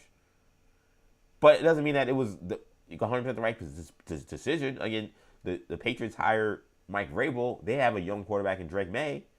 They didn't hire an offensive head coach. But they hired a very strong head coach who knows the game, who knows how to put together a staff, who, guess what, hired a great offensive coordinator in Josh McDaniels. That's my thing. It's like, you can get a defensive coach, just make sure they hire a freaking good offensive coordinator. And they have a good offense in place. I think where these coaches fail is when you got the defensive coaches that don't seem to care about the offense. Or don't seem to take the kind of care that's appropriate for the offense. Like, that was always Rex Ryan's issue, I thought. I thought Rex was so involved with his defense and so involved with hoping that his defense could rise his team to a Super Bowl that I think at times he thought of his offense as an afterthought. And when the offense wasn't evolving as his defense started to slip, the Jets never evolved beyond the ground and pound team they established themselves to be. Like, that's when you got problems. But the same thing can be said for teams that have offensive head coaches. Because, again, the Bengals did not make the playoffs in large part because they had a historically horrendous defense. The Cowboys didn't make the playoffs because they also had a historically terrible defense. You have to play defense, too. That's a part of the game. Offense puts fannies in the seats. Offense gets you all the promotions and all the endorsements. Offense gets you the SportsCenter highlights. You have to play some defense to win. And the fact that so many black coaches are stuck on the defense side of the ball, I think, is a obvious wall blocking them and becomes a barrier for them to become NFL head coaches. And that's why I think we are where we are today. So I hope that that's something, if I was the NFL in terms of what I would do, I would address that. How? I think maybe I expand the ruling on like the Rooney Rule in terms of offensive coaches, and I would expand it to just all offensive coaches. Just every offensive position on your staff you have to interview 2 minority coaches. I know they did the quarterback coach, which was smart, but I expanded it to something even greater than that. But it's tough. The Rooney Rule, I think, is fine. I don't think getting rid of it helps anything. I think it is indeed helpful. I think, they mentioned that they canceled the Accelerator Club in 2022, which was a program that they did where black coaches, essentially it was like a retreat. Like, black coaches got to meet with front office executives and owners, and it was like a networking opportunity. Sounds like a beautiful thing. I don't know why they ended it.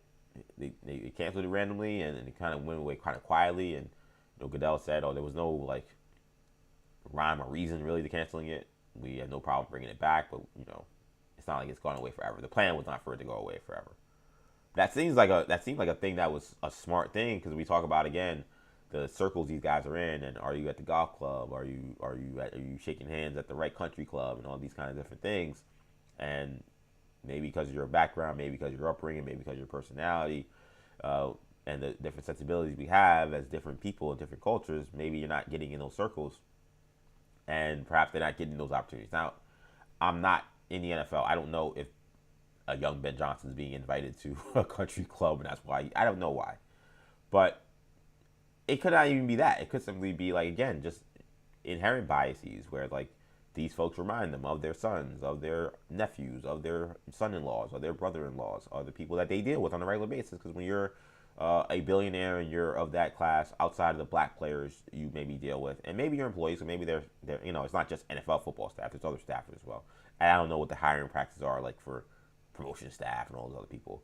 But the people that, as ownership, you deal with on a regular basis, just the reality of money in this country and how the country is, you're probably dealing with mostly white folks. So this just becomes a level of comfortability that you may have with some of these other candidates that remind people of people you deal with. Comfortability can't be an excuse for lack of opportunity for minority coaches. That's just a reality. I want to get to the chat, man. I see some comments in here. I want to get to, let's get to, I mentioned Matt Millen, Bob Custer saying, Matt Millen, I think, for his launch here at GM, has the worst career record GM, I think, in the Lions. He won 27% of their games. Yeah, he was horrendous. Awful. He was one of the worst GMs, and he thought that it was a waste of time for him to interview a black minority candidate. That was a complete, utter slap in the face. I mentioned earlier that these black coaches, when you talk about the opportunities they do get, they seem to get the shaft quite quickly.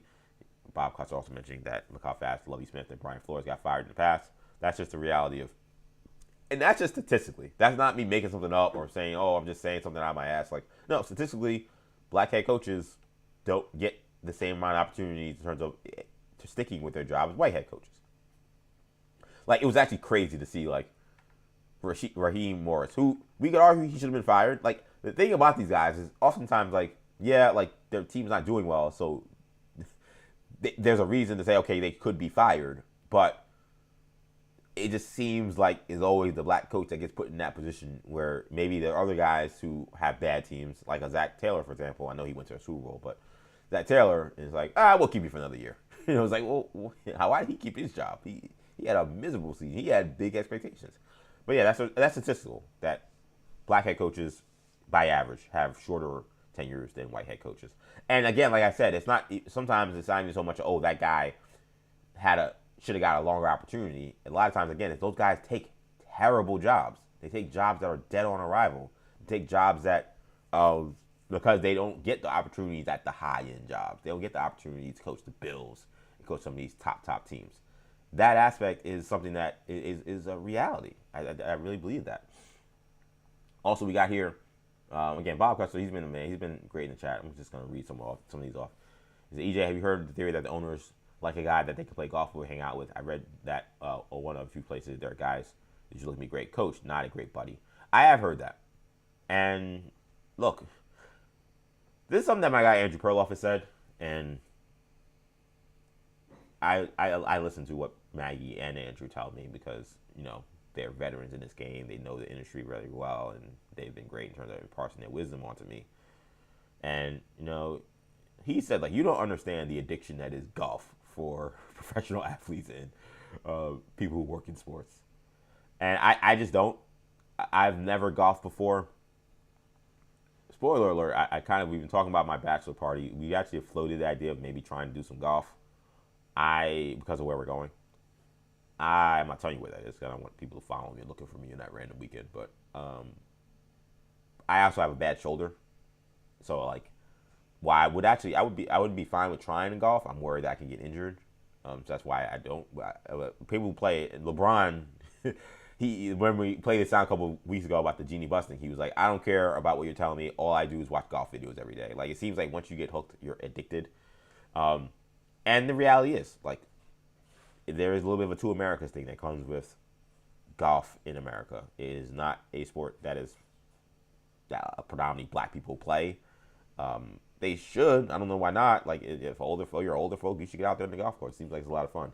But it's a country club sport, and that tends for it to be more of a white sport. So, yeah, there's that conversation where, they want to have people that they can golf with and take on retreats and things like that. And the coach-owner relationship is important. If you have someone from a different background who maybe isn't into golf like that, yes, that definitely could be a detriment. No question about it. Other comment here. Let me see what else. I'll give one more here from Bob here.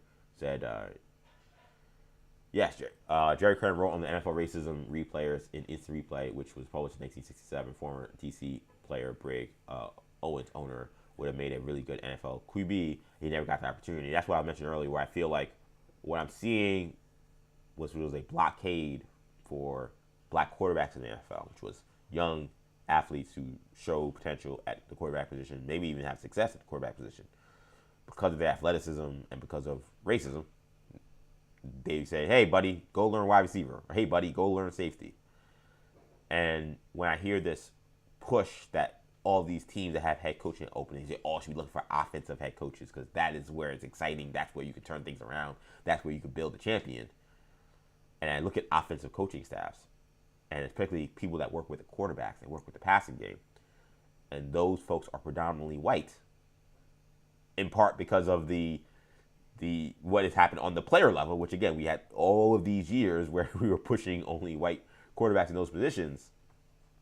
That's where I look at that and I wonder, like, is there a barrier just like with black quarterbacks that's being now pushed for head coaches because those guys aren't coming up as QB coaches or offensive coordinators or offensive minds.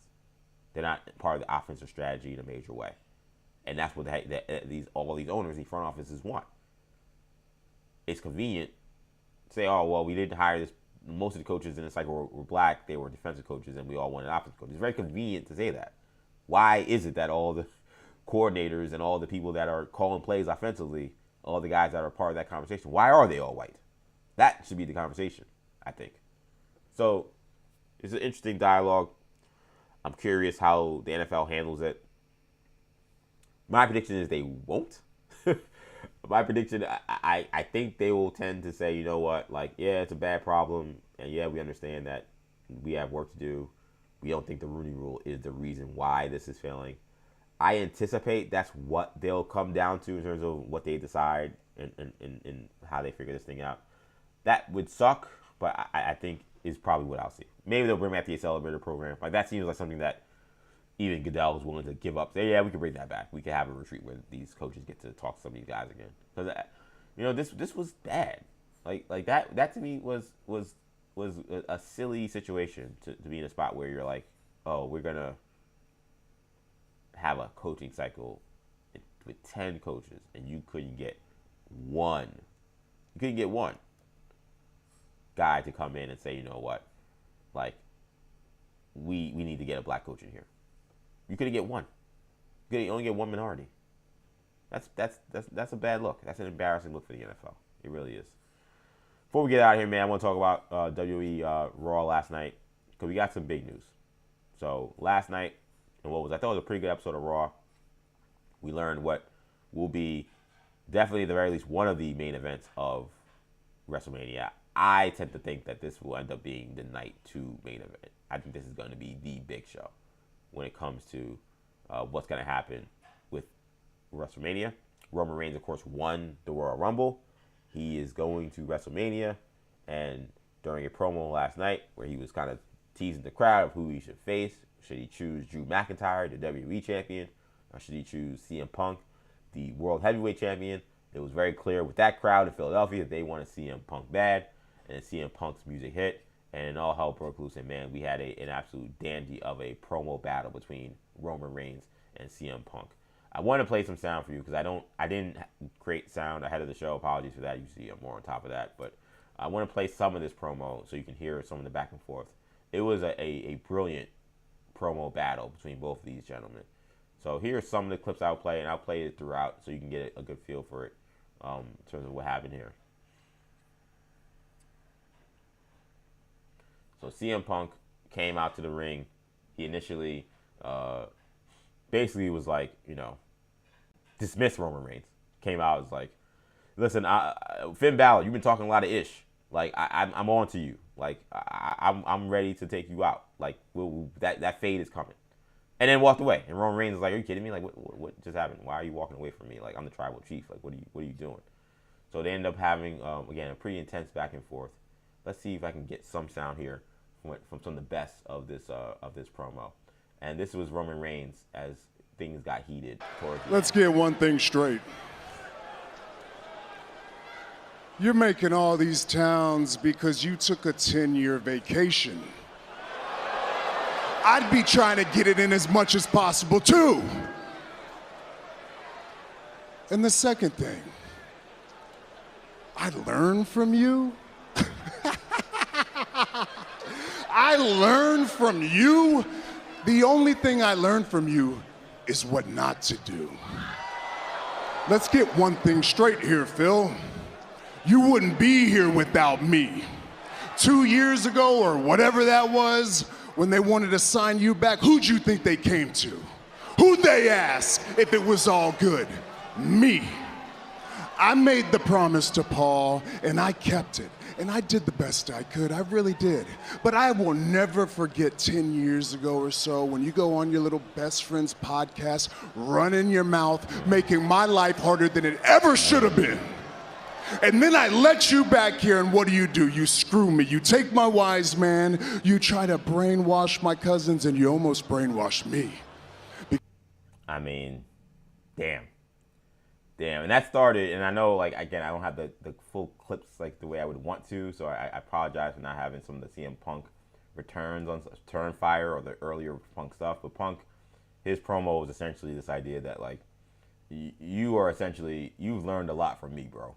Like, you could talk a lot about you being the tribal chief and stuff, but a lot of what you did, a lot of your career is really been centered on this idea that you took Paul Heyman, You had this super long reign as champion with Paul Heyman by your side.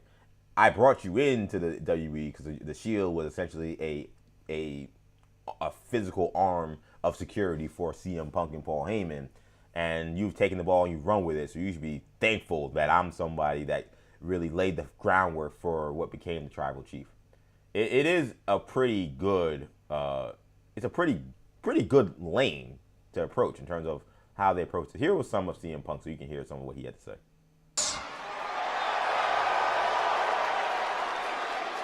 And you have a big decision to make. Did I hear you ask the fans of Philly for some help? Who was it, Drew McIntyre? I could listen to him get booed all day. What about it?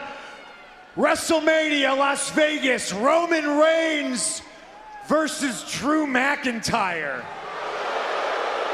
Yeah, Philly fans were not into that at all. Here's more from CM Punk.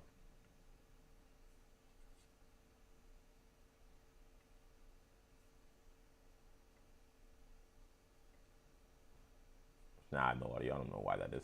But no, this was a awesome promo battle. Let's see if I can try this one more time. Okay, yeah, no audio. I don't know what's happening, but it was a great promo battle. It culminated in the end there where Roman Reigns then really kind of cements his pick and why he ended up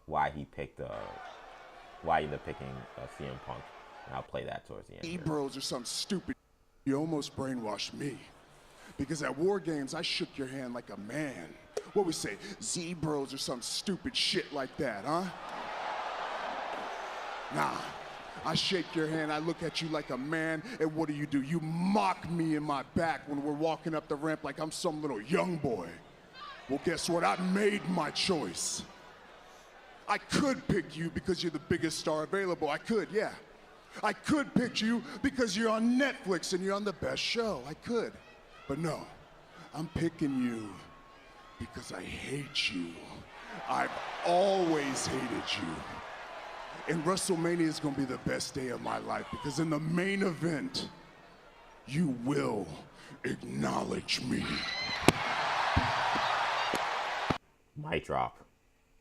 Awesome moment. Awesome moment. Awesome night. Awesome way to end Monday Night Raw. Awesome way to kick off the start of WrestleMania season. So you have Roman Reigns versus CM Punk. Again, if you have an opportunity, the whole promo is up on X everywhere. I'm sure WWE probably put it up on their YouTube and everything channel as well. Go check it out if you're a wrestling fan. This was good stuff. This is how you begin a WrestleMania program. And I mentioned before, I mentioned it yesterday. I talked about it a little bit with Kendall. I just wasn't into anything involving Roman Reigns and the SmackDown stuff. I definitely wasn't into Cody. They wanted to do some kind of fatal four-way with him, Fatu, McIntyre, and Cody. Wasn't into that either. There just was nothing there that really excited me for a Roman Reigns match. To me, I looked at the picture and I said, I know storytelling-wise, they don't really have much in terms of what they've tried. Well, they actually did have a lot. They established a lot last year with, again, like Roman Reigns saying, "You took my wise man." You during the WrestleMania match last year and all the background, right? Like CM Punk was extremely critical of WWE during a time where Roman Reigns was trying to be established as a megastar. And CM Punk's, and it's his right, he can say whatever the hell he wants, it's a free country, but him being so vocal about WWE and all the things they're doing poorly and how bad the talent is and how bad the shows are, did make life harder on Roman Reigns. It's a 100% true statement. Again, the best wrestling promos are things that have some level of truth to them. And Roman pointing that out, saying that I'm trying to become a star, a young guy in this game, and you are running your mouth off on podcasts and interviews, just talking bad about the company, talking bad about me, talking bad about all the guys that are here. It's, we heard Seth Rollins kind of say the same things. It's been like the crux of the Seth Rollins situation. Though Seth Rollins, they had the little twist of like him and Seth Rollins being friends. I'm not sure how real that was. I don't remember Seth Rollins and him being friends or that being his mentor anyway, but that's what they put on it. It's wrestling, so, a story. But they don't have that aspect to it. But Roman's still putting that as, forget about even just you being like a mentor. Like, you just were an a-hole for, like, me and my life and what I was trying to accomplish. And I accomplished that in spite of you. And you're actually trying to sit here and say that I actually took from you or that I learned from you. Like, give me a break. It's a storyline, so that storyline stuff is there, and then there's storyline stuff in the show where you've had the stuff at last year's WrestleMania. You had CM Punk help Roman Reigns for the the War Games match with the Bloodline 2 years ago, and then this past year, or last year, and then this year or this past year, obviously they team up again, and then they kind of squashed it because like you had that fist bump, which Roman Reigns talked about, but then they did the twist. I think it's fine. You try to brainwash me by being like trying to be nice to me and whatever, and I realized, but then when we were walking up the ramp, you were like mocking me or whatever, which I don't even remember. I don't remember that even being a thing people would think about, but fine. They had to figure out a way to figure out why would Roman fist bump him the last time he saw him and not be mad. So he found something that works. That's totally fine. Regardless, this is by far the big money match.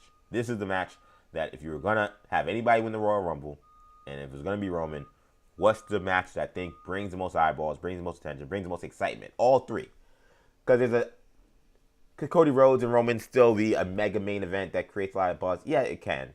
But I still think this is the one that's like, yeah, we want to see this one-on-one. We saw the Triple Threat last year, which was fine. It was a great match, and it had great moments, but because of like the Seth Rollins, Paul Heyman turn, which was the right way to go. It was a well-booked match. But because of how it went, I almost feel like the fact that it was CM Punk, Roman Reigns, Seth Rollins kind of gets lost. Like that, we had to lose sight of that. There was no title at stake, and it was just pure ops. That was all that was at stake. And because there was this massive turn with the fourth person as part of the story, we kind of lose sight of like these individual rivalries that actually were involved in that match. Roman versus Punk, Roman versus Seth Rollins, Seth versus Punk. All that kind of gets lost in the sauce with that. This is a one-on-one fade that we've been wanting to see for a long time. When we had the thought of CM Punk ever stepping foot again in the wrestling ring. Roman Reigns versus Punk is a match we want to see. Now we're going to get it. That's going to be super exciting and super fun. I can't wait for this. I think this is the right call. Shout out to WWE Creative for doing this. My hunch is this is how Roman gets the title back. And my hunch, this is going to be interesting though. Because Roman is a part-time schedule, which is, again, I apologize. I wish I had more CM Punk clips, but they're not as available. And I didn't cut this previously, so it wasn't quickly to find on the show. And I'm doing live. Can't produce a show live while I'm posting, right? But what I will say is, Roman is a part-timer. And that part-time schedule is not changing anytime soon. And there are hurdles, I think, with having a part-time champion. I think that's just a reality. CM Punk is a full-timer, which makes him being champion I think it elevates the rest of the roster in a more natural way. Like, Finn Balor can have this program with CM Punk, even though they kind of buried him by having Roman Reigns look all smug and be like, how the hell you bring up Finn Balor when I'm sitting here in the ring? It's a fair thing. It's the right thing for him to say in that moment, but it doesn't help Finn Balor, who is involved in a pretty good so far program with CM Punk that we're all invested in. We know he's probably not going to be CM Punk, but there's a suspension of disbelief that you still like to have during these moments, and you just blow it when you do things like this. Second time, by the way, Finn Balor's in a Elimination Chamber Royal Rumble type feud with the champion prior to them having a massive WrestleMania match. In fact, he's also done this with Roman Reigns too, where Roman Reigns was supposed to face Brock Lesnar, and Finn Balor was kind of the middleman as before he got to Brock. Like, they've done this a couple of times with Finn Balor. He seems to be fair, he does a good job in this role, but it does pigeonhole him to being like the guy that we know has no chance to win. So they didn't help him, as you saw with all the boos for Drew McIntyre and that title. It doesn't help that title or Drew McIntyre that people are like, we don't want to see you face top talent. We don't care. No, that's bad. Like, it didn't help him either. Knowing Drew though, he'll be okay. I feel like he will use that promo on Friday Night SmackDown to get right after Roman and CM Punk. He'll get his lick back in a way I think that will mostly make him fine. But I look at kind of, where they are. This was the match to make. My instinct tells me that Roman will regain the title. This is the one title he's never had. He's had every other title that WWE currently has for all the men that are available. So it seems like that's just kind of the easy story. I think CM Punk likes the chase. He has said this, not even something I'm saying. And it's most wrestlers. Most wrestlers say that. It's way easier to chase the title than it is to be the champion. It's just easier to do your job. And Punk, I think, likes the idea of having to a mountain to overcome, a mountain to climb. It's just better for story development, better for his character. He's been the champion kind of by default. He had to be. Seth Rollins got injured, so they need somebody in that spot, and it was just obvious. He was the obvious choice to hold that title. But I think he probably would have preferred that championship win to come kind of like it did where he won the title over Gunther, and then he overcame the mountain and then got dropped all the way back down because it got cashed in. I think he wanted to have his true comeuppance over Seth Rollins finally in a big moment. Maybe it would have been a WrestleMania match, right? Instead of him having to vacate the title and it being an open title and then he winning it and beating Jey Uso. Like, that's not how he wanted to get here. That's not how any wrestler wants to get there. So I think where he is, I think he's probably like, no, this is the right person to drop this title to. They'll make this big deal about them doing night 2 of WrestleMania main event now. I know CM Punk has made comments about how, there is no difference between night 1 and night 2. When he made that infamous promo in AEW where he said, you're doing night 1 of a buy one get 2 free or whatever, 2-night doubleheader. Like, I think he knows it's still a big deal and it's still most important to headline night 2. I have Lucas. Lucas, my brother, not my actual brother, my good friend. He actually texted me, how's the Rumble? I'm like, hey, buddy, you want to come on the podcast later tonight and talk about it? But no, that's my guy. He's the man, and I love talking to him. He's a former WWE writer. He worked with Vince McMahon.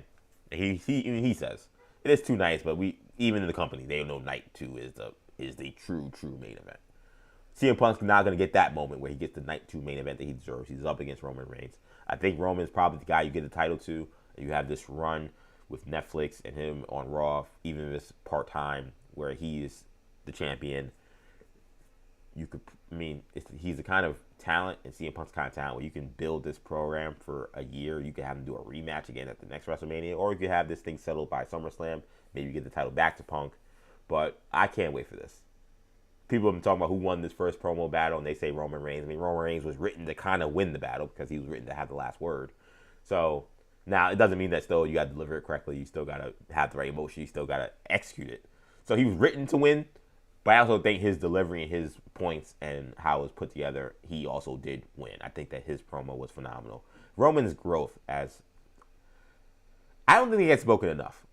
Like, we forget just how much he was vilified and hated by so much of the audience for when he was the big dog, Roman Reigns. And the tribal chief, Roman Reigns, has become just such a different vibe, different feel, and his growth as a talker, he's always been a pretty good worker. That's never really been so much of the issue, but he's even his ring psychology is also at a much higher level. He is one of the greatest wrestlers of all time. Like, where does he rank? I don't know. But we gotta start having the conversation. It's kind of becoming the conversation I said yesterday about Kendrick Lamar, where at what point in time do we, even though he's still in his prime or still wrestling, where we start to say, okay, we have enough data to point to Roman Reigns being a top 5 wrestler of all time, maybe. Like, I think it's kind of the same conversation. Like, I think we have enough data to suggest that Roman Reigns is one of these truly all-time greats, and we should be putting him up there with the best of all time. Draw, matches, feud, mic skills, everything is God mode, as he would say. And he's up against one of the absolute GOATs from all those things as well, but particularly one of the GOATs of the mic. And the fact that he stood tall in a way that he didn't look smaller than Punk, he didn't seem like he was in the wrong spot. It looked like this was 2 guys both on S-tier modes going back and forth. I can't wait, man. WrestleMania is going to be hopefully a lot of fun. I realize I misspelled WrestleMania. That's always a trip. WrestleMania, as it says there, not WrestleMania. But no, WrestleMania, man, is going to be so much fun. I can't wait for what ends up happening with this feud. I think that's going to be one that will be fun. How this sets up the SmackDown conversation is going to be interesting for me, though. That's what I'm trying to figure out, is how does that program play out? Are we really looking at Drew versus Cody Rhodes? Part of me wonders if somehow Brock Lesnar doesn't get back into this chat in some way. He came back for the Rumble, so he's a friend of mine. He's not like out of nowhere now. He had this thing with Cena, so he's been around. Is it a possibility that he enters that fray, and that's where the Fatal 4-Way comes up? I don't know. The SmackDown picture seems very muddied. I'm not 100% sure where that's going to end up. There's one more comment from my guy Bob Custer in the chat. Thanks to Bob Custer, who's been very much engaged. And by the way, make sure you like this video for those watching on the YouTube stream or watching anywhere you're watching, be sure to like this video. Bob Cusser writes, yes, those wrestlers really know how to talk trash, how to trash talk, but nobody was better than Ali. Ali had Sonny Liston so psyched out, it was unreal. Yeah, I think a lot of wrestlers. Ali was the first. Ali, in many ways, was the first rapper. People say that because he was able to rhyme and diss people. People also made the case that Ali was like essentially like the first like wrestling promo. Like he was a boxer, so it's obviously not a boxing promo. But he was the first. He was the first guy to understand promotion, understand how to sell a fight, how to draw money through interactions with opponents, interviews, and things like that. And think about what professional wrestling is. Professional wrestling is interactions with opponents, interactions with interviews to sell a combat sporting event. This is obviously scripted. Boxing is not. But a lot of these wrestlers will tell you, especially the older ones, will tell you, yeah, I got a lot of inspiration from Muhammad Ali, watching Muhammad Ali. When a Muhammad Ali is going off on Liston or going off on Frazier or Foreman, like, those are wrestling promos. Like, there's nothing deciphering them except for they're not talking about being in a wrestling match. But I'm going to talk trash about this. I'm going to say people doubted me. I'm going to play the heel in one side, and this time I'm going to play the baby face. He's doing the wrestling thing. He is. It's why they call him the greatest. He called himself the greatest. But, like, he deserves it. Like, he's a pioneer in so many different ways. But Ali, if you really think about his life, his legacy, and what he was as a talker, what you see when you watch WWE every week is people basically doing what Muhammad Ali was doing.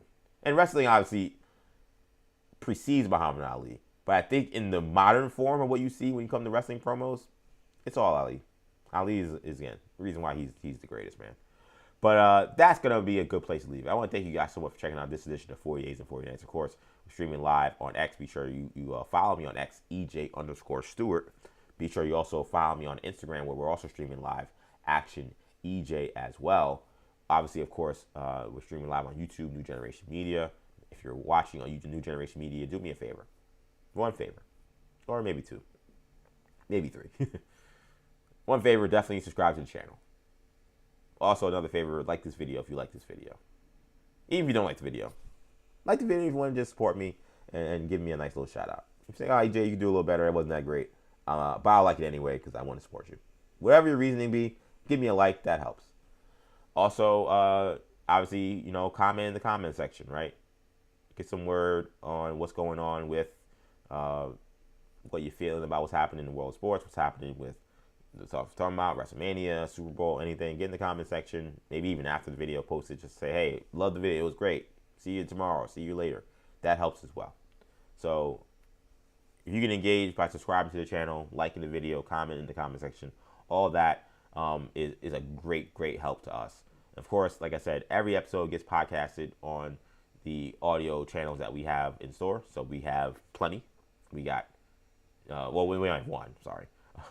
One podcast channel, but plenty of podcasts on it. So if you like 48s and 40 Nights, all episodes get podcasted on the New Generation Podcast Network. Find it on Apple Podcasts, Spotify, SoundCloud, Stitcher, TuneIn.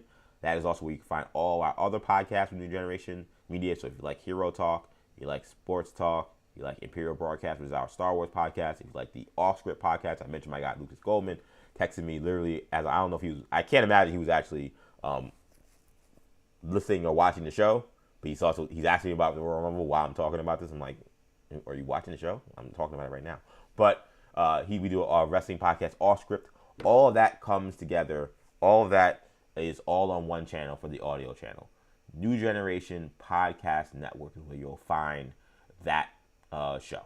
All those shows, all the commentary. Again, New Generation Podcast Network is what you'll search wherever you get podcasts, Apple Podcasts, SoundCloud, Stitcher, and TuneIn. Speaking in the comment section, we got my guy Ariel. Breaking some news here. I didn't see this. Matt Nagy apparently hired as Giants offensive coordinator. It became clear that Nagy was going to move on from the Chiefs. I don't know if he got fired. I don't know what was going on. His contract expired. He was going for head coaching jobs. He didn't get one, and then he didn't have a job back with KC. So you make of that what you want. Dave said nice things about Matt Nagy on his way out, but according to Adam Schefter, this dropped about 27 minutes ago. Matt Nagy is expected to be Giants offensive coordinator. He's being hired. I'll actually show you the Adam Schefter tweet so you can see it for yourself. We'll get more into this a little bit later tonight, because you always like to say stuff tonight. We're 2 hours plus into this. Fun show, by the way. Super fun show. You could do worse. You could do worse. Does this excite me? No. To me, like, I would have preferred Cliff Kingsbury. Would have preferred somebody who has had a more experience coaching more explosive offenses. Matt Nagy took over as offensive coordinator for the Chiefs, and they got progressively worse offensively every year he was there. He has had coaching experience. He's coached in the NFL for a while, so I think he's not the worst mentor for Jackson Dart. I'm going to sit here and tell you I'm really excited that they hired Matt Nagy. Well, the guys get hired. Absolutely not. Again, you could have done a lot worse. And we'll get to more of it later tonight, because we have, again, like we have every show, we have 2 nights, 2 days, two shows to discuss. We have a day show, we have a night show. So we'll get more into the Matt Nagy stuff. We'll get more details, obviously, as they come in as to what the Giants saw in him, why they're hiring him. My initial thoughts are, you do worse. Also, I thought you could have done a lot better. So we'll get to more of that as we get more details on that later tonight. But Matt Nagy, and sources tell ESPN, will be named offensive coordinator for the New York Giants. That's going to do it for this edition of 40 Days and 40 Nights. That's day 17 in the books. We get to night 17 later today, so that'll be a lot exciting. We'll talk plenty more about the Super Bowl. We'll talk about Matt Nagy's hiring and whatever else comes down the pipe for news, for sports, and pop culture. I do got to talk about Wonder Man 2. I'm going to talk about that soon. Maybe I'll finish it today. I watched a bunch of episodes. I really liked what I saw. So I'll get to that a little later. So see you guys in a little bit. We'll be live again, 6 p.m. I'm E.J. Stewart. Take it easy.